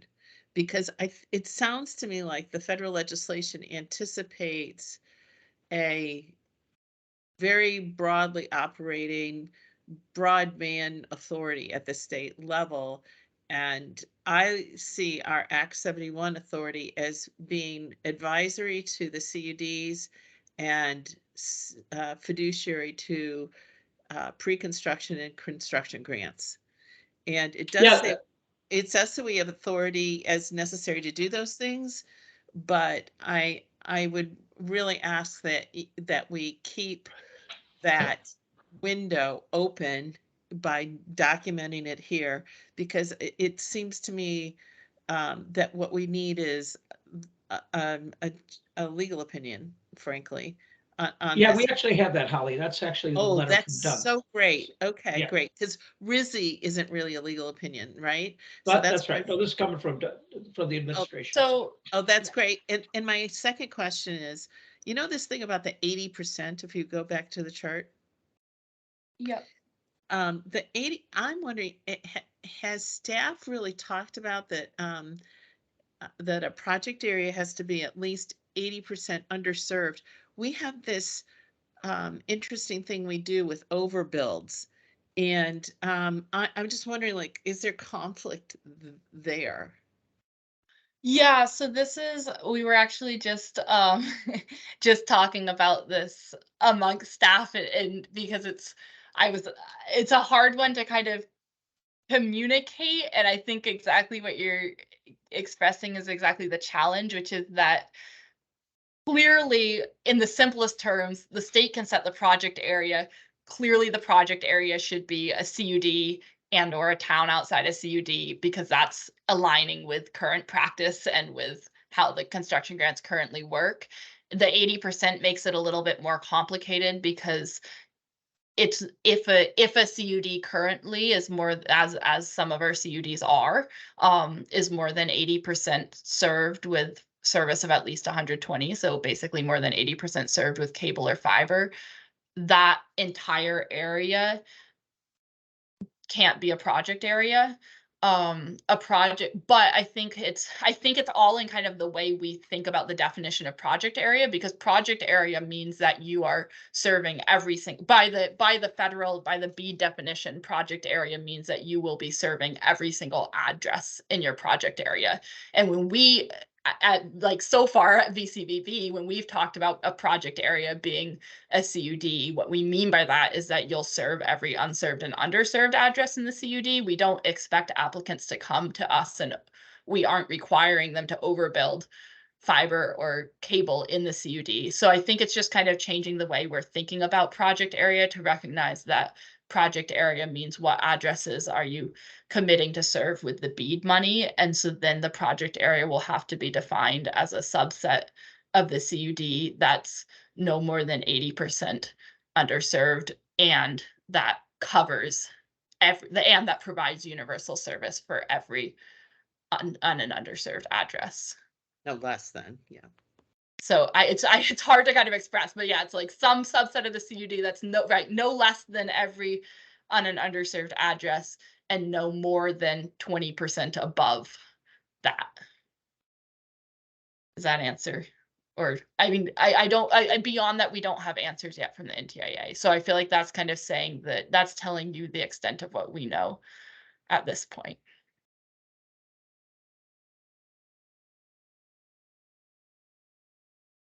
Other questions on this slide before the next slides are kind of on this first row, this sub-grantee selection. The next slides are a little more detail on that, but are there other questions on this slide before I go on?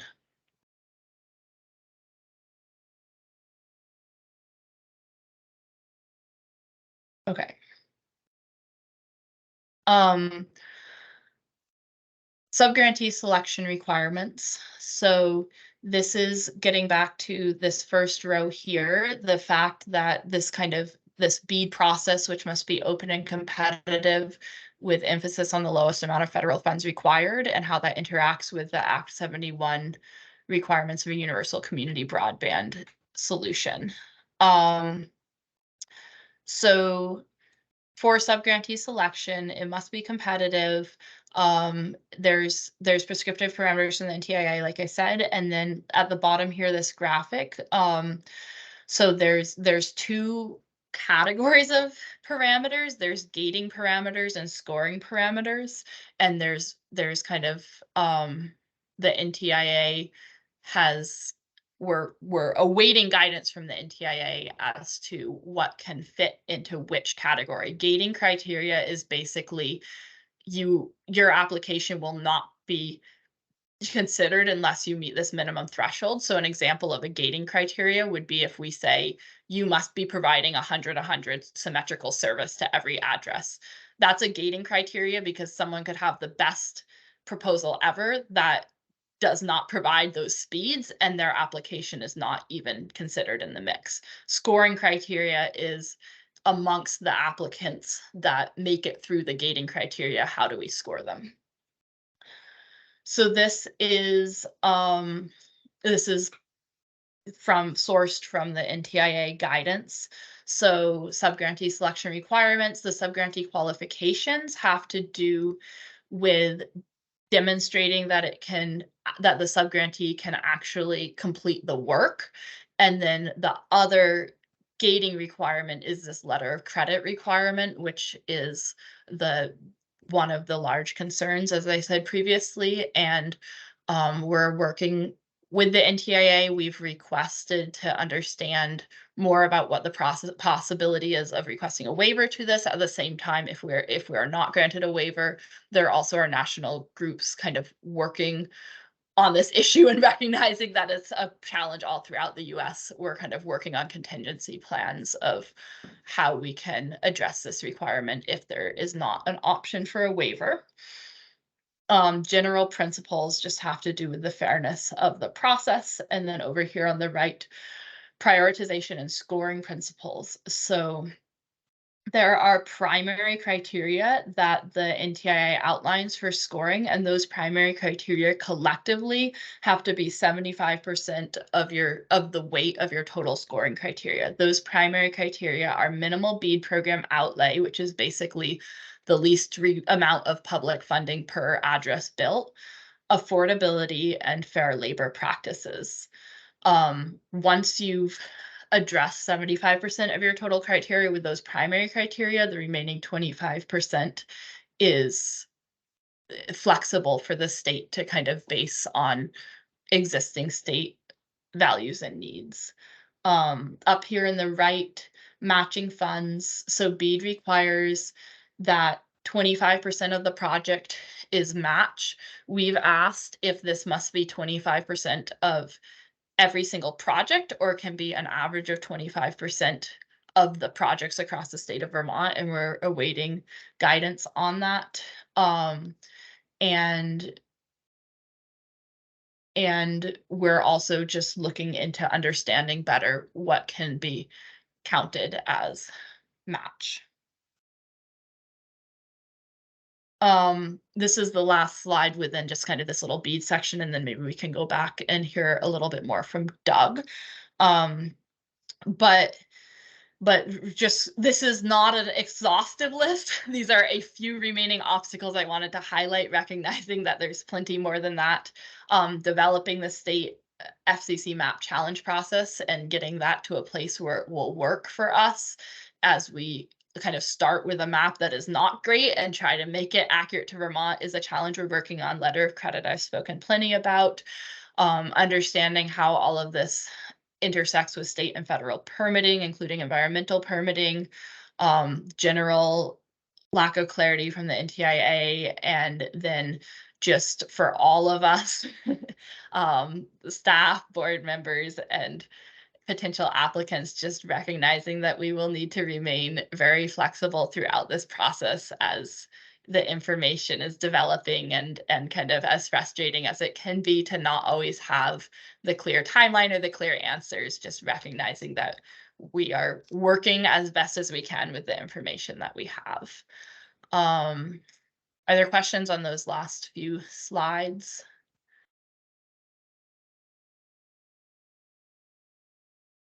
Yeah, Okay, I've got, let's go I've back got- and, yep. I've go ahead, got Christine. Doug's letter ready to pull up. I don't know, Doug, if you, are you ready to speak to the letter, Doug? Yes, absolutely. So Doug, before you joined, I had gone through a couple slides that talked a bit generally about the way that the authority comes from within the Vermont Community Broadband Board to deal with the BEAD funds and the flow of funding. So those were kind of, I had gone over that generally, but I think there was hope from the board to go a little bit more in depth. And there also was a question about if our digital equity funds that are also through the that are also a grant through the NTIA, just like BEAD, if there would be anything different about how those funds would flow and how the authority is given. So I think that was those were kind of the questions that we had saved for when you would come on. And I don't know, Christine, did you want me to stop sharing my screen and have you show the letter, or?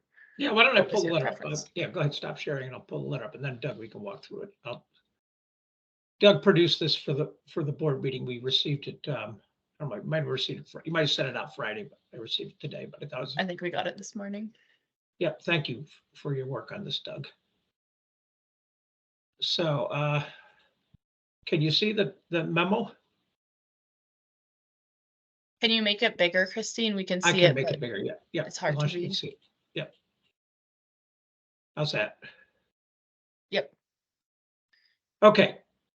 So this is a letter from Doug. He talks about the Vermont Community Broadband Board, as you've seen, doing anything necessary or convenient to effectuate the purpose. Doug, you want to talk through this? Yeah. Or? Okay, go ahead. Yeah, I can talk to it. So thanks, Christine. So members of the board, thank you for having me here. Douglas Farnham, I'm Deputy Secretary of Administration for the state of Vermont. And my primary role under Secretary Clauser is oversight of the grants and contracts administration for the state, as well as the just in general, so for all funds, and then specifically oversight for any multi-agency federal funds. So not the traditional stuff that goes through AHS or this, single department grants at like public safety or agency of transportation, but the pandemic funding, state fiscal recovery fund, the ARPA capital projects fund money. And then I also act as the authorized representative for some of the broadband grants, which are being administered through the broadband board, but just to help coordinate there. So the primary issues at play here, first of all, is the authority and capabilities of the board itself. And I think one thing I tried to do in this memo that's very foundational to this is separating the board from the rules of the fund. Obviously, much of the money that the board administers and much of the money that you use goes through the fund. So when the money goes through the fund, you have to be very aware of the fund's rules. But for programs that are funded directly and do not go through the Vermont Community Broadband Fund, but are still under the authority of the board, the only relevant issue is the board's authority, not the rules of the fund. Now, administratively, I think we always try to make things as consistent as possible, just for efficiency's sake. But in some of these federal programs, we're not able to do that.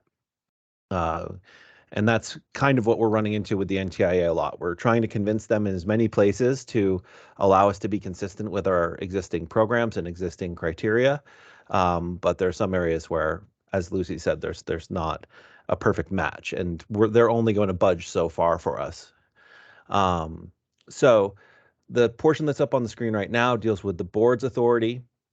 And looking at the board's authority and purpose, I do think that the board has flexibility built in, particularly when the action that you're taking is not going through the Vermont Community Broadband Fund. So you have that general purpose authority to achieve your mission, which is a pretty specific but yet broad mission statewide. And I do think that to coordinate, facilitate, support, and accelerate the development implementation of universal community broadband solutions, a lot can fall under that, right? So I do think the grant with NTIA, any other federal grants that you act as the administering entity on the behalf of the state of Vermont, those are going to fall under that greater mission. And I think that's obviously why, the broadband board is the applicant in many of these cases, or generally going to be all of the cases if it's a broadband related grant. So I think the powers of the board, again, pretty broad. You have the flexibility there. And then going on to the fund, one of the key things for me here is looking at the language. And I should say that I would classify this as an administrative opinion. It's the opinion of me as deputy secretary. I am not an attorney, and I'm not functioning in the role of an attorney for this. So I oversee and sign and approve before things go to the governor. But it is not, I would not, and it's not a legal opinion, but I also would say we resolve dozens of issues just like this every day without going to a legal review of the authorities in question. I think in order to operate the state of Vermont, our appointed officials have to make a lot of these decisions and are commonly kind of looking at our authority and working within our authority. So as far as the fund goes, the key thing here for me is that sentence at the bottom of page 1, that although the federal grants are allowed sources for the fund, the language does not require every grant accepted by the state of Vermont to go through the fund. And that's, I think, critical to this, because it means if the grant is accepted and deployed by the Vermont Community Broadband Board, but the money's not throwing through the fund, then the rules of the fund are moot. They don't need to be considered when you're looking at the particular program. And I think that's probably the most important thing for me, is that if you do have monies flowing directly through the fund, that could have the potential to create a conflict between the rules of the fund and the rules of the federal program. And that could potentially create a like no-go situation where you have a direct conflict in Vermont statute with the rules of a federal program and you don't have a good path to go forward. So that's one reason I think when given the choice, it would be advisable for the Vermont Community Broadband Board not to route any federal grants through the fund, because you're already going to have to deal with the requirements and restrictions of the federal partner, and you don't want to set yourself up for a situation where those might conflict and then you won't have the discretion to resolve the situation. Madam Chair? Yes, thank you, Douglas. On that issue then, would we be setting up a fund? How do we allocate these dollars so that they are preserved for the use of broadband and not in some other account somewhere, so to speak? Right. So the rules surrounding the use of federal funds really protect that for us. So federal funds cannot be commingled with state funds in any way. So even in a situation where it says you have to take these federal funds and deposit them into the state fund, that does not truly happen, because the federal funds must be tracked, and in many cases the interest must be tracked separately. So federal funds always have to be sequestered and tracked separately. So for the BEAD funds, say the intended process here is for the Vermont Community Broadband Board to be the applying entity to the NTIA. That application would be submitted, and if successful, it would go up through the governor's office for approval, and then to the Joint Fiscal Committee. When the Joint Fiscal Committee approves that federal application for the Vermont Community Broadband Board to accept the gift, the JFC approval grants the spending authority to the Vermont Community Broadband Board. So that explicit spending authority is created by the Joint Fiscal Committee action. Now, there's a different way. You know, the General Assembly, of course, has the authority to create spending authority related to federal funds. We've done it the General Assembly's done it a couple times over the course of the pandemic, but 99% of the time, federal grants go through the AA1 process. And part of the reason for that is that if it's framed in a certain way in the Vermont statutory language, then differences that arise down the road if the federal partner changes things, that might be difficult to reconcile with the General Assembly approval. So the JFC approval is intended to be more flexible with the acknowledgement that the federal partner is the one that sets the rules. And of course, I would say the board is obligated to administer the federal grant to the greatest extent possible to achieve the goals of Act 71 as outlined in your purpose. But I think there's always an acknowledgement with federal grants that we're accepting them, and it's not going to, they're never going to be structured exactly as how Vermont would like, but they're still going to help us move the ball forward. So we have many programs at AHS that aren't structured exactly how we would like, but we follow the rules of the federal partner and we accept the gift so that we can, deploy it. I think that is the top row on the spreadsheet that Lucy shared about the mismatch between how we are thinking of a universal community plan and how the NTIA is framing it. I think that's probably the biggest area of policy difference between the original vision of the board and how the board would deploy broadband in Vermont and how the NTIA intends the money to be deployed. Okay, thank you very much. Yes, thank you. Any other questions for Doug before we resume the presentation? Hearing none? Oh, I Go see ahead, Holly's hand. Sorry. Oh, I missed it. Sorry. I just want to be sure, Doug, we don't really, the word affordability comes up in Act 71, but we really don't deal with the kind of equity decisions that are now going to become a more robust part of this program. The equity in this federal legislation starts with is there service availability to all households? And we can all agree that we can do that. But whether or not we're giving out devices or creating broadband or device instructions in other languages, or providing hearing, devices for the disabled, or, whatever it is, I just want to ensure that your analysis encompasses the addition to our existing work of that aspect. Right.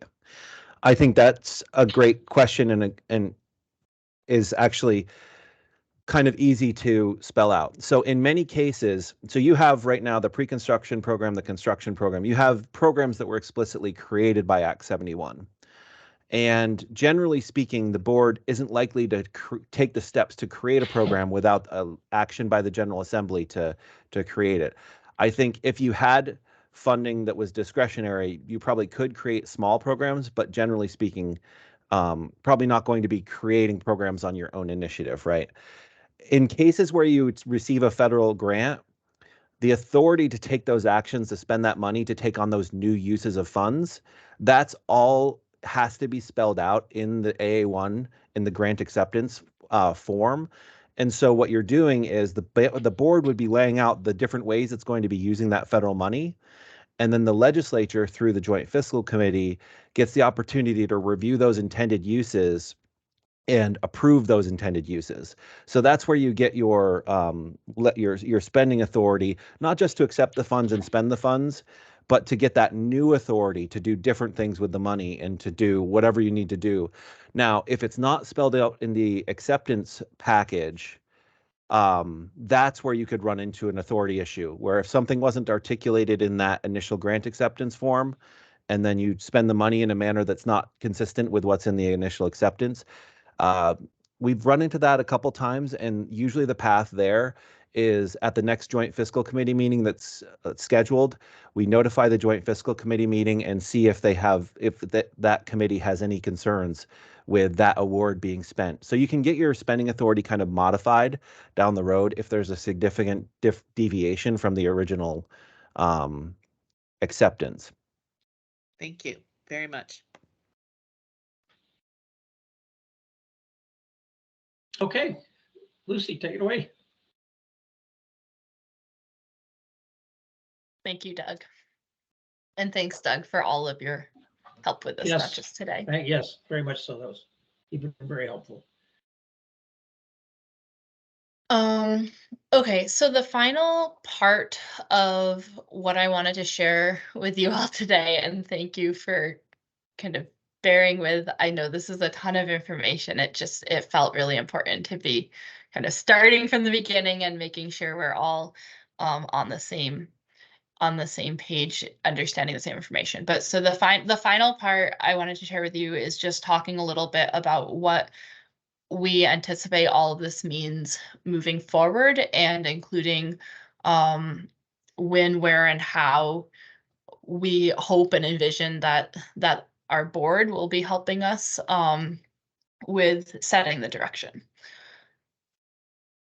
So as we said from the beginning, there's both kind of a philosophical and a practical reason for aligning BEAD and digital equity. I think earlier I talked a bit and shared some of the guidance from the NTIA as to kind of the philosophy and concept of why BEAD and digital equity are so aligned. And then this is kind of the practicality of it as well, which is that from a practical perspective, they each start with this 1-year planning process to create a 5-year plan that they then fund the implementation of for each of them within the 1-year planning process.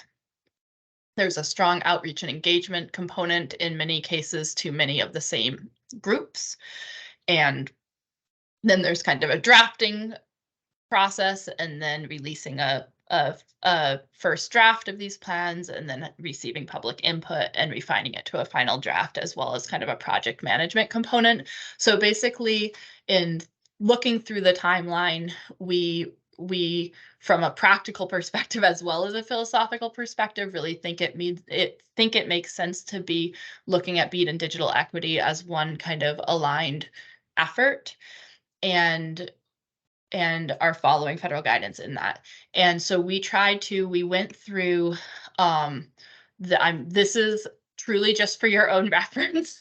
I just wanted to show and let you have kind of all of the requirements of each of our deliverables of the digital equity 5-year plan, the BEAD 5-year plan, and then the BEAD initial proposal. But each of these has a large number of requirements that are outlined in the NOFOs and that speak to really different skill sets. So we went through the requirements for each of the 5-year plans, as well as for the BEAD initial proposal for capacity funds, and kind of organized them.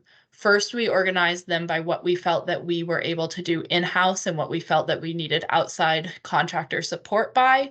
And then within the all of the tasks that we felt that we needed outside support with, we organized them by skill set. So rather than looking at BEAD and digital equity as 2 separate projects, we kind of organized them by like which of these tasks require an outreach and engagement skill set, which of these require project management, which of these require kind of writing and federal regulation compliance skill sets. And that was how we structured the RFP that we put out, that went out on February 28th was when it went live, and it was emailed to board members at that time as well. And so our intent with our RFP, which is currently live, proposals are due March 28th, was to try to make it specific enough that, first of all, it could actually build upon the planning work that Vermont has already done, and kind of recognizing that like Vermont is in a really different place than a lot of states, and we're not really looking for a cookie cutter contractor that's necessarily going to treat Vermont exactly the same as, 20 other states that it might be working with on these programs, but really wanting to kind of have this work build upon what Vermont has already done and not be duplicating efforts. So that was kind of our first thought. And then secondly, by grouping the tasks by skill set, we kind of left open the option that we might have one contractor who replies to help us with all of the tasks that we need help with related to BEAD and digital equity, or we might have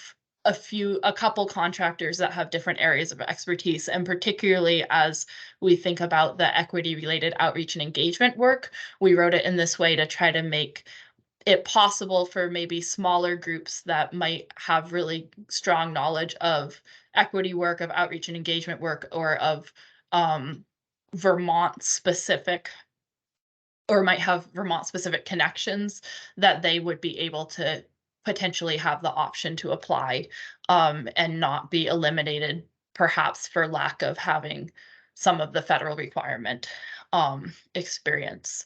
Let me do one more slide, Holly, and then I'll stop on that.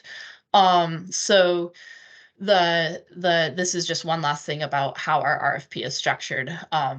So we welcomed proposals that addressed any combination of the tasks that we needed, and then we kind of broke it into 2 broad categories: outreach and engagement and strategic program development. And we kind of left it open that contractors, that respondents could respond to both, could respond to just one, or could break it up in a different way. Go ahead, Holly. So it's interesting to me that the RFP is for multiple contractors.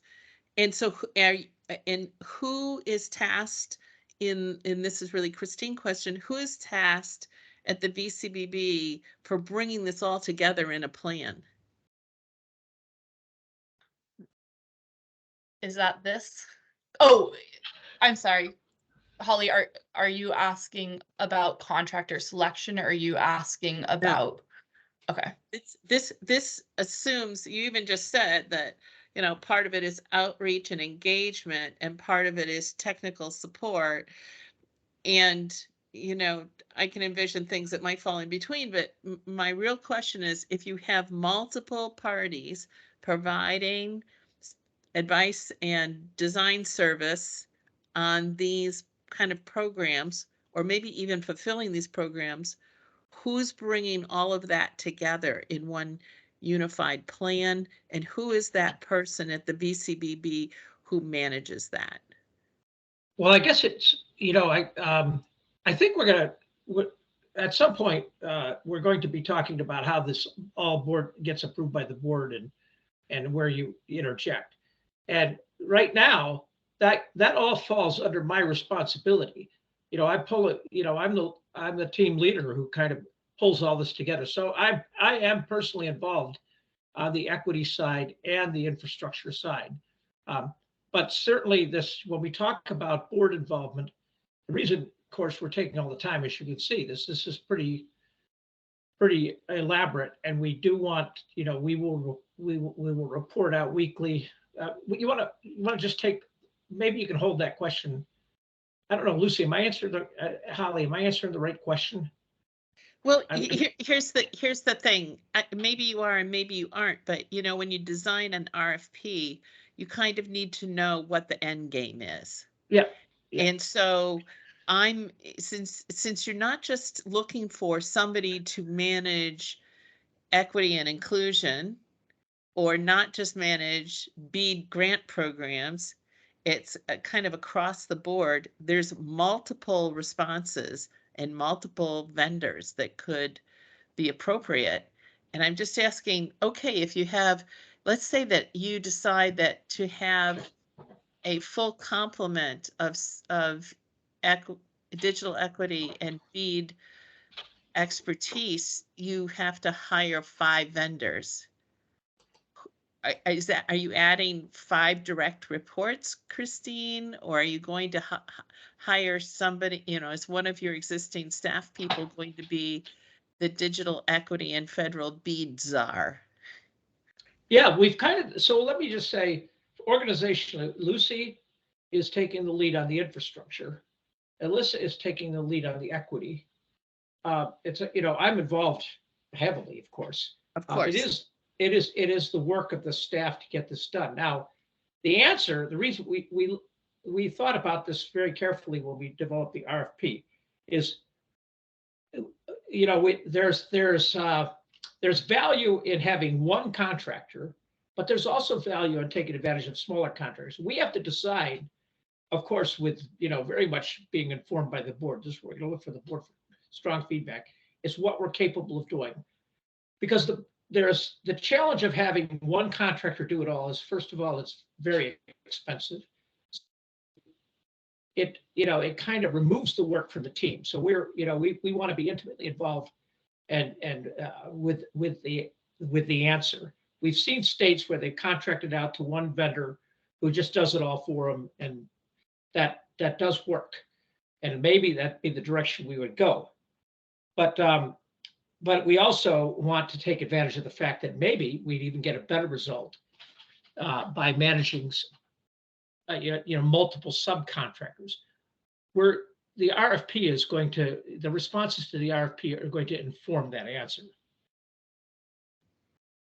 Therein lies the answer I was looking for, is you're going to wait and see who applies. Yeah, yes, and we will talk about how we keep the board informed. And we are going to be looking for your feedback and advice throughout this process.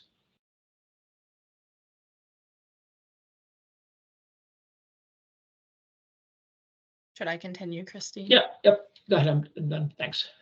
I think one point just before I go back, just to add to that, I think, yes, we're going to wait and see who applies and just kind of see what proposals we do get. I think in no world would we imagine managing 5 contractors, like just from staff capacity, that's beyond what we can manage. So I think we're thinking it's possible it'll be 1 contract for everything. At most, it may be 2 or 3, but that's just to give you a sense of what we were envisioning. So you all were emailed the RFP, but the live link is at the bottom of this slide as well. And, we continue to appreciate help in getting that out to anyone you might know in your personal or professional lives who may be interested in applying to all or part of it. The RFP responses are open. Well, it's a closed respondent time, and then on March 28th is when we open the RFP responses. So hopefully contractor negotiation and selection will take place during April. We will have a decision matrix made ahead of time to evaluate responses on a number of factors, kind of the standard factors that would be evaluated for contractor selection. And then this kind of dovetails well with the timing of the April meeting, which I believe is April 10th, which means that at that point we will know who has responded and we'll kind of be partway through evaluating them. So we'll be able to provide an update of our progress at that point. Okay, questions on RFP and contractor selection? Are there any other questions on that?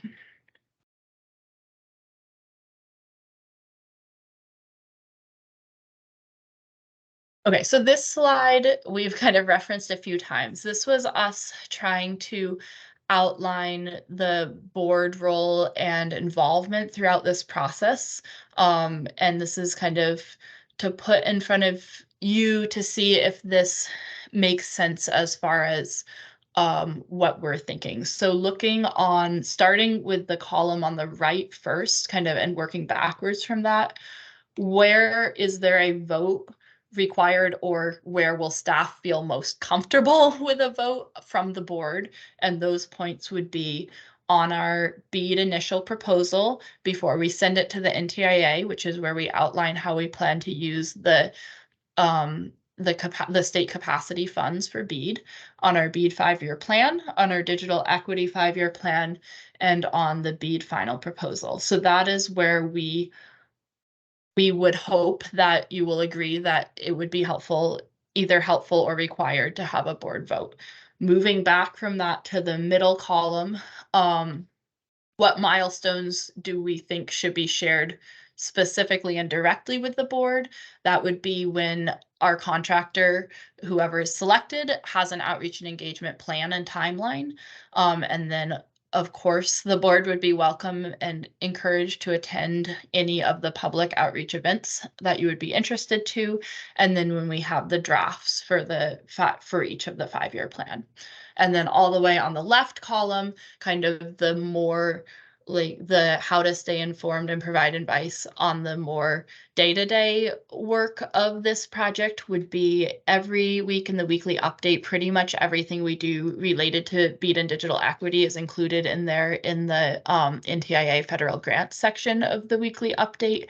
And then we would hope that with the board's approval, that this could be an ongoing agenda item in the coming months until we work through this planning process. And it would, the intent of today's meeting was to really go in deep and kind of level set everybody at the same place. And it would not necessarily be such a deep dive, but that just kind of continuing to provide an update and receive thoughts and feedback from the board could be an ongoing agenda item. Are there kind of thoughts or reactions to this slide before I move on? So Lucy, the question is what's not said. So the staff is going to, I can say this because I'm going to be recusing myself from all of these decisions that I'm about to mention.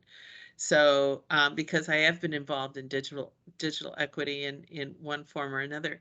So, but my question as a process point is, the staff is going to select the vendors that are the result of the RFP.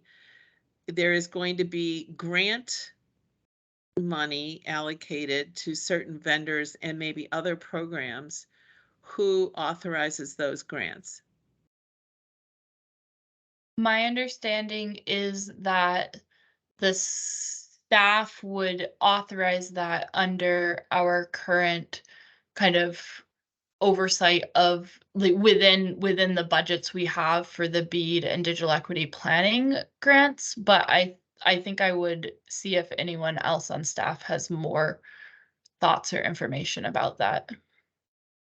Well, let's take Laura's question, and then we can come back to that. Yeah, let me just say, let me just compliment staff on this presentation. It's excellent, really informative, well done. Really hits, I think, the key aspects for the board. So thank you.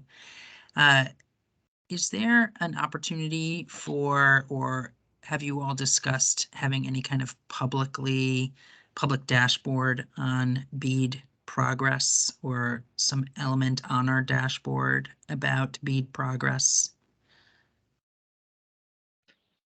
We That's have, a good question. yeah, we haven't had that discussion, but we'll definitely take note of that question as an advice, a piece of advice. So let's get back. Is that okay with you, Laura? Yep, that's fine. Thanks. What I'm going to jump back in and say, one of the reasons why I'm asking the question is because, as I see it, and because of the competitive grant requirements, this goes beyond CUD world. There are going to be parties providing services here, some of which are the vendors that so ably serve staff today. But others might be, maybe Comcast will step in to be the equity provider of choice in Vermont. I just don't know. And so to me, it's a little bit unclear where the breakover points would be, particularly since we as volunteers on the VCBB board are responsible ultimately for what goes on. So I can't, I assume you're not going to ask us to sign off on this today, but it is a great presentation, and it's thought-provoking, and it has a lot of things to think about. Well, so just to answer your question, Holly, we're struggling with staff on what level of board involvement there should be in terms of the RFP. So we've had this discussion, and we're not sure what the answer is. And I think I look to the board to weigh in on this, as far as these are all going to be time sensitive. So, there's a couple different options. I prefer, as the executive director, I prefer the board to be involved rather than individual board members, because this is so important. So one alternative could be we call a special board meeting before issuing the RFP for the board approval, and share the thought process. I mean, we have talked about this. We talked about having specific working groups with the board, but of course with the quorum requirements, that gets down to having 2 board members, and then I would much rather have the entire board be involved with these decisions. So Christine, are you proposing that this slide only applies to the RFP? Oh, no, this doesn't apply to the RFP. The RFP. That's you addressed your comments to how should the board be involved in the RFP, and yes, and I don't have an answer for you either, but that's different than this particular slide, which sort of talks about ongoing involvement, and it doesn't speak to grant awards, for example. That's right. And so I would like to hear from the rest of the board members what you think. Yeah. Me too.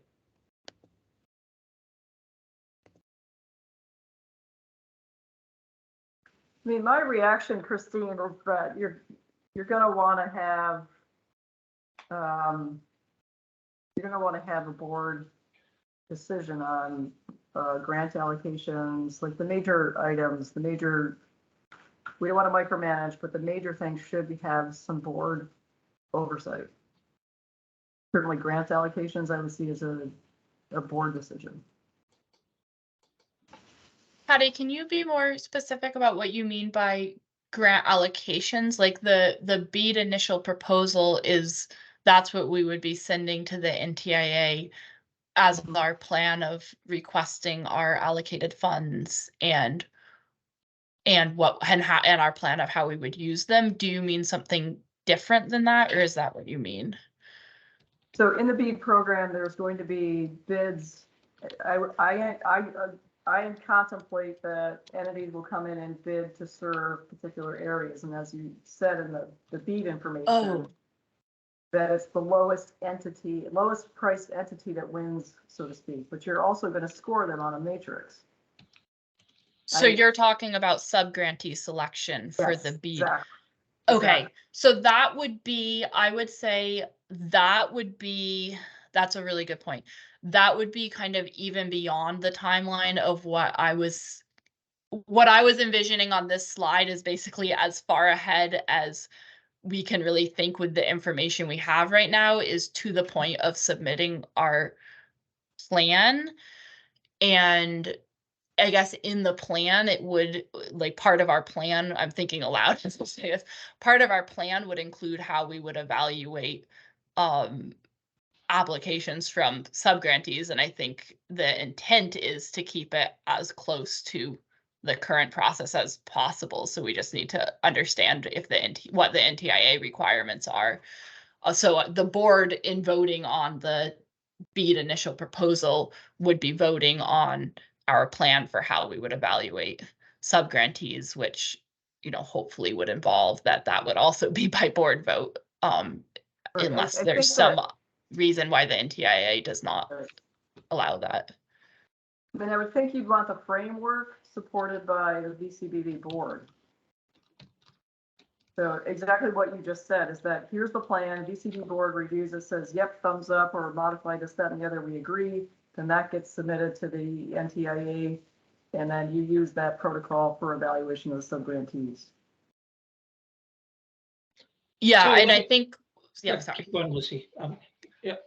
Well, the only thing I was just going to say is that in making this slide and thinking through it as staff, I think that was where we started, Patty, and then we kind of worked back from that, and we said, if we're going to be coming to you this summer asking you to vote on our initial, you know, hopefully as early as July, coming to you asking you to vote on our initial proposal, like working backwards, what do we need to be doing in March and April and May and June in order for you all to have the kind of involvement and information to feel like you're then ready to vote, understanding what's in it and having kind of participated and provided feedback along the way. That was kind of how we got to this slide, but I think the point of showing the slide now is to kind of receive reactions from the board and see if the board agrees that this is the right way to be thinking about it.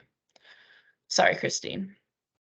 Was there more? No, I think that's good. So, Laura and Brian, what are your thoughts?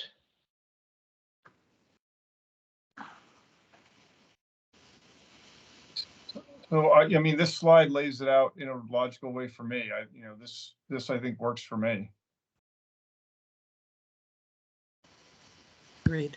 And we just got to be flexible as we go. If things feel like they're going well, great. If things feel a little out of control, I don't think it's inappropriate for the board to ask for a little bit more involvement. Especially in the early days as we're getting into this.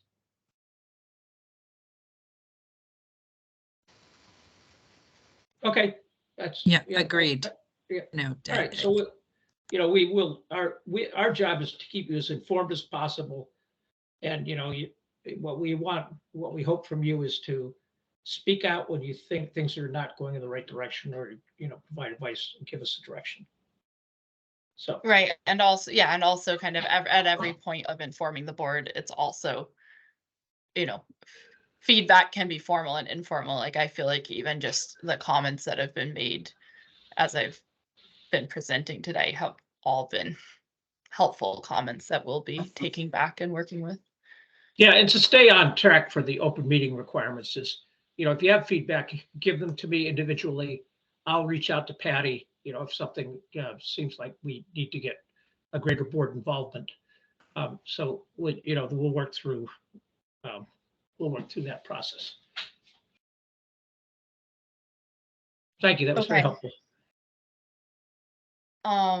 Thank you. Kind of just building on that last slide, and we are, I promise, nearing the end. I think this is my last slide I have. So building on that side about board involvement, just looking a little more generally at the timeline, I guess I just want to be really clear that this is a very loose timeline, and it's really just to kind of give you all a sense of how things are moving, but that a lot of this does just depend upon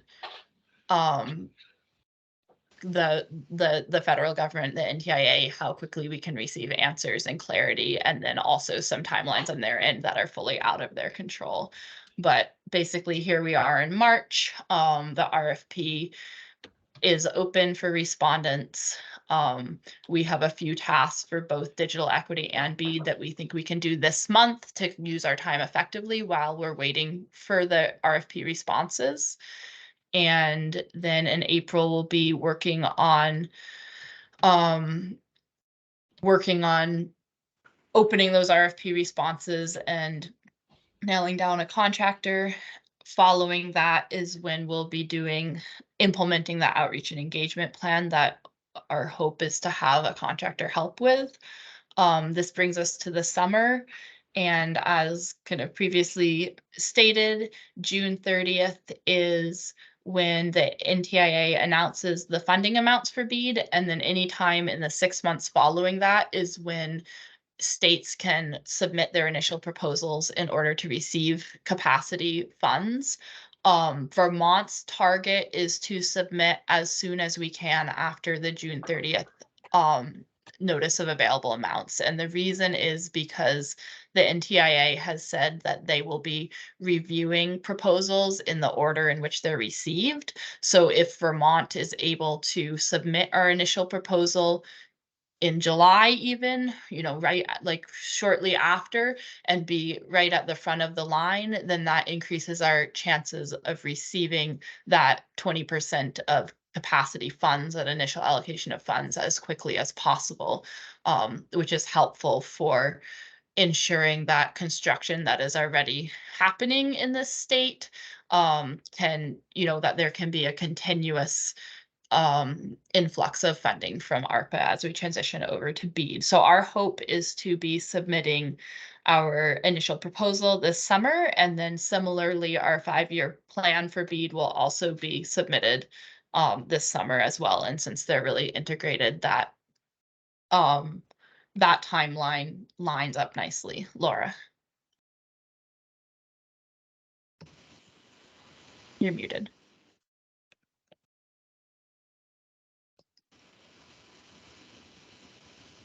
You're muted, Laura. When is receipt of the 20% initial funds anticipated range? Okay, so I put this in the early 2024 category. Well, sorry, because that is what I pulled off of the BEAD timeline from the NTIA. I think Okay.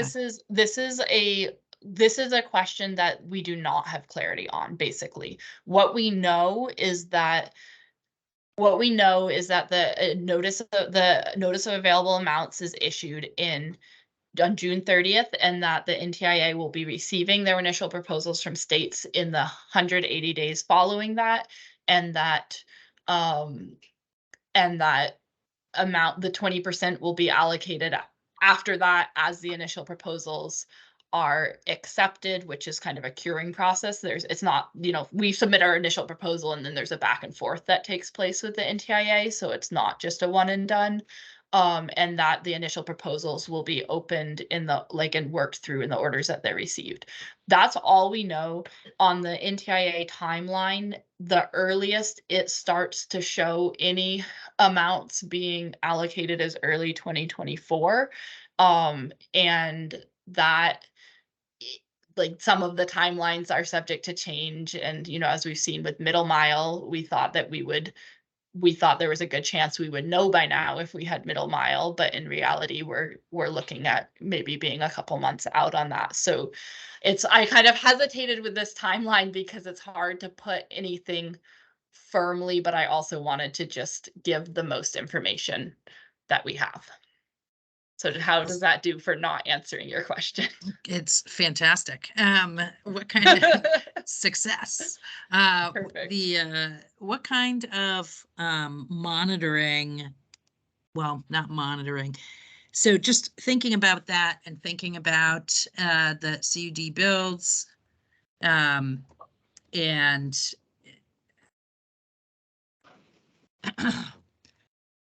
thinking about any potential gaps, and also, potential time needed for bond planning, all of those things. What kind of support are we providing for the CUDs in terms of monitoring these financing things? I heard you say, I think at the big top before this, Lucy, that you and Christine were starting meetings with each of the CUDs to understand kind of their financial issues. Would this sort of roll into this, how this BEAD track may roll out in terms of timeline, potential bonding, building, are we starting to, Yeah. how's the monitoring going? I think it's two separate issues to a large extent. I think there's kind of the, like, stepping back for a minute away from the BEAD specific piece. I can say that in terms of discussions with the CUDs, we're basically looking pretty broadly at their financials in order to just generally understand a whole host of relevant issues, one of which is timelines, one of which is, changing situations, as we all unfortunately are aware of, with banks and with the bond market right now. So I think that's kind of the answer to that. As far as Christine and I meeting with the CUDs, I think putting that aside and going back to the BEAD timeline, just that there is a lot that we're kind of working through, trying to understand as far as timeline, and a lot that we don't know currently. And so just kind of trying to find that balance between recognizing that clarity is important for all potential subgrantees in the BEAD process, and recognizing that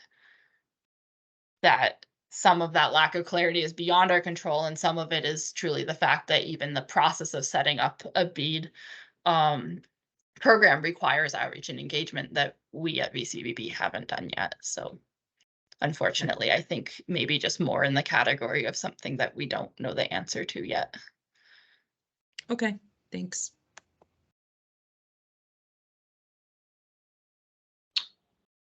Okay. Lucy, I just want to thank you for doing the heavy lifting here. That was, I mean, we truly all worked together on this, but Lucy agreed to present, and I want to thank you, Lucy, because you did a great job. Yeah, and just to emphasize that this is absolutely a group effort, and my mouth was doing the moving, but the whole team has been working on this and put a lot of effort in, has put a lot of effort both into this process and into this specific presentation. Great job, everybody. It's fantastic. Thank you. All right. Let's go back to our agenda. So we're all set with BEAD? Yep, we're all set with BEAD. You'll be Okay. hear more, That that's moves for sure. That moves us to the open policy discussion, item 7 on our agenda. Yeah, now that's something the board requested to have on a regular agenda item. Of course, we talked a lot of policy with this presentation. However, asking the board, what other policy discussions do you look forward to in the future, which we can prepare for? I got to tell you, my brain is full. I'm up to, kind of here. And so, yeah, a policy on bathroom breaks sounds great, but other than that, Yeah, that's true. I've been holding one for an hour, so. I appreciate the offer, but I think we need to table that for this meeting, if it's all right with you, Patty. Yeah, unless anybody else has anything that they want to tee up or request for a future meeting.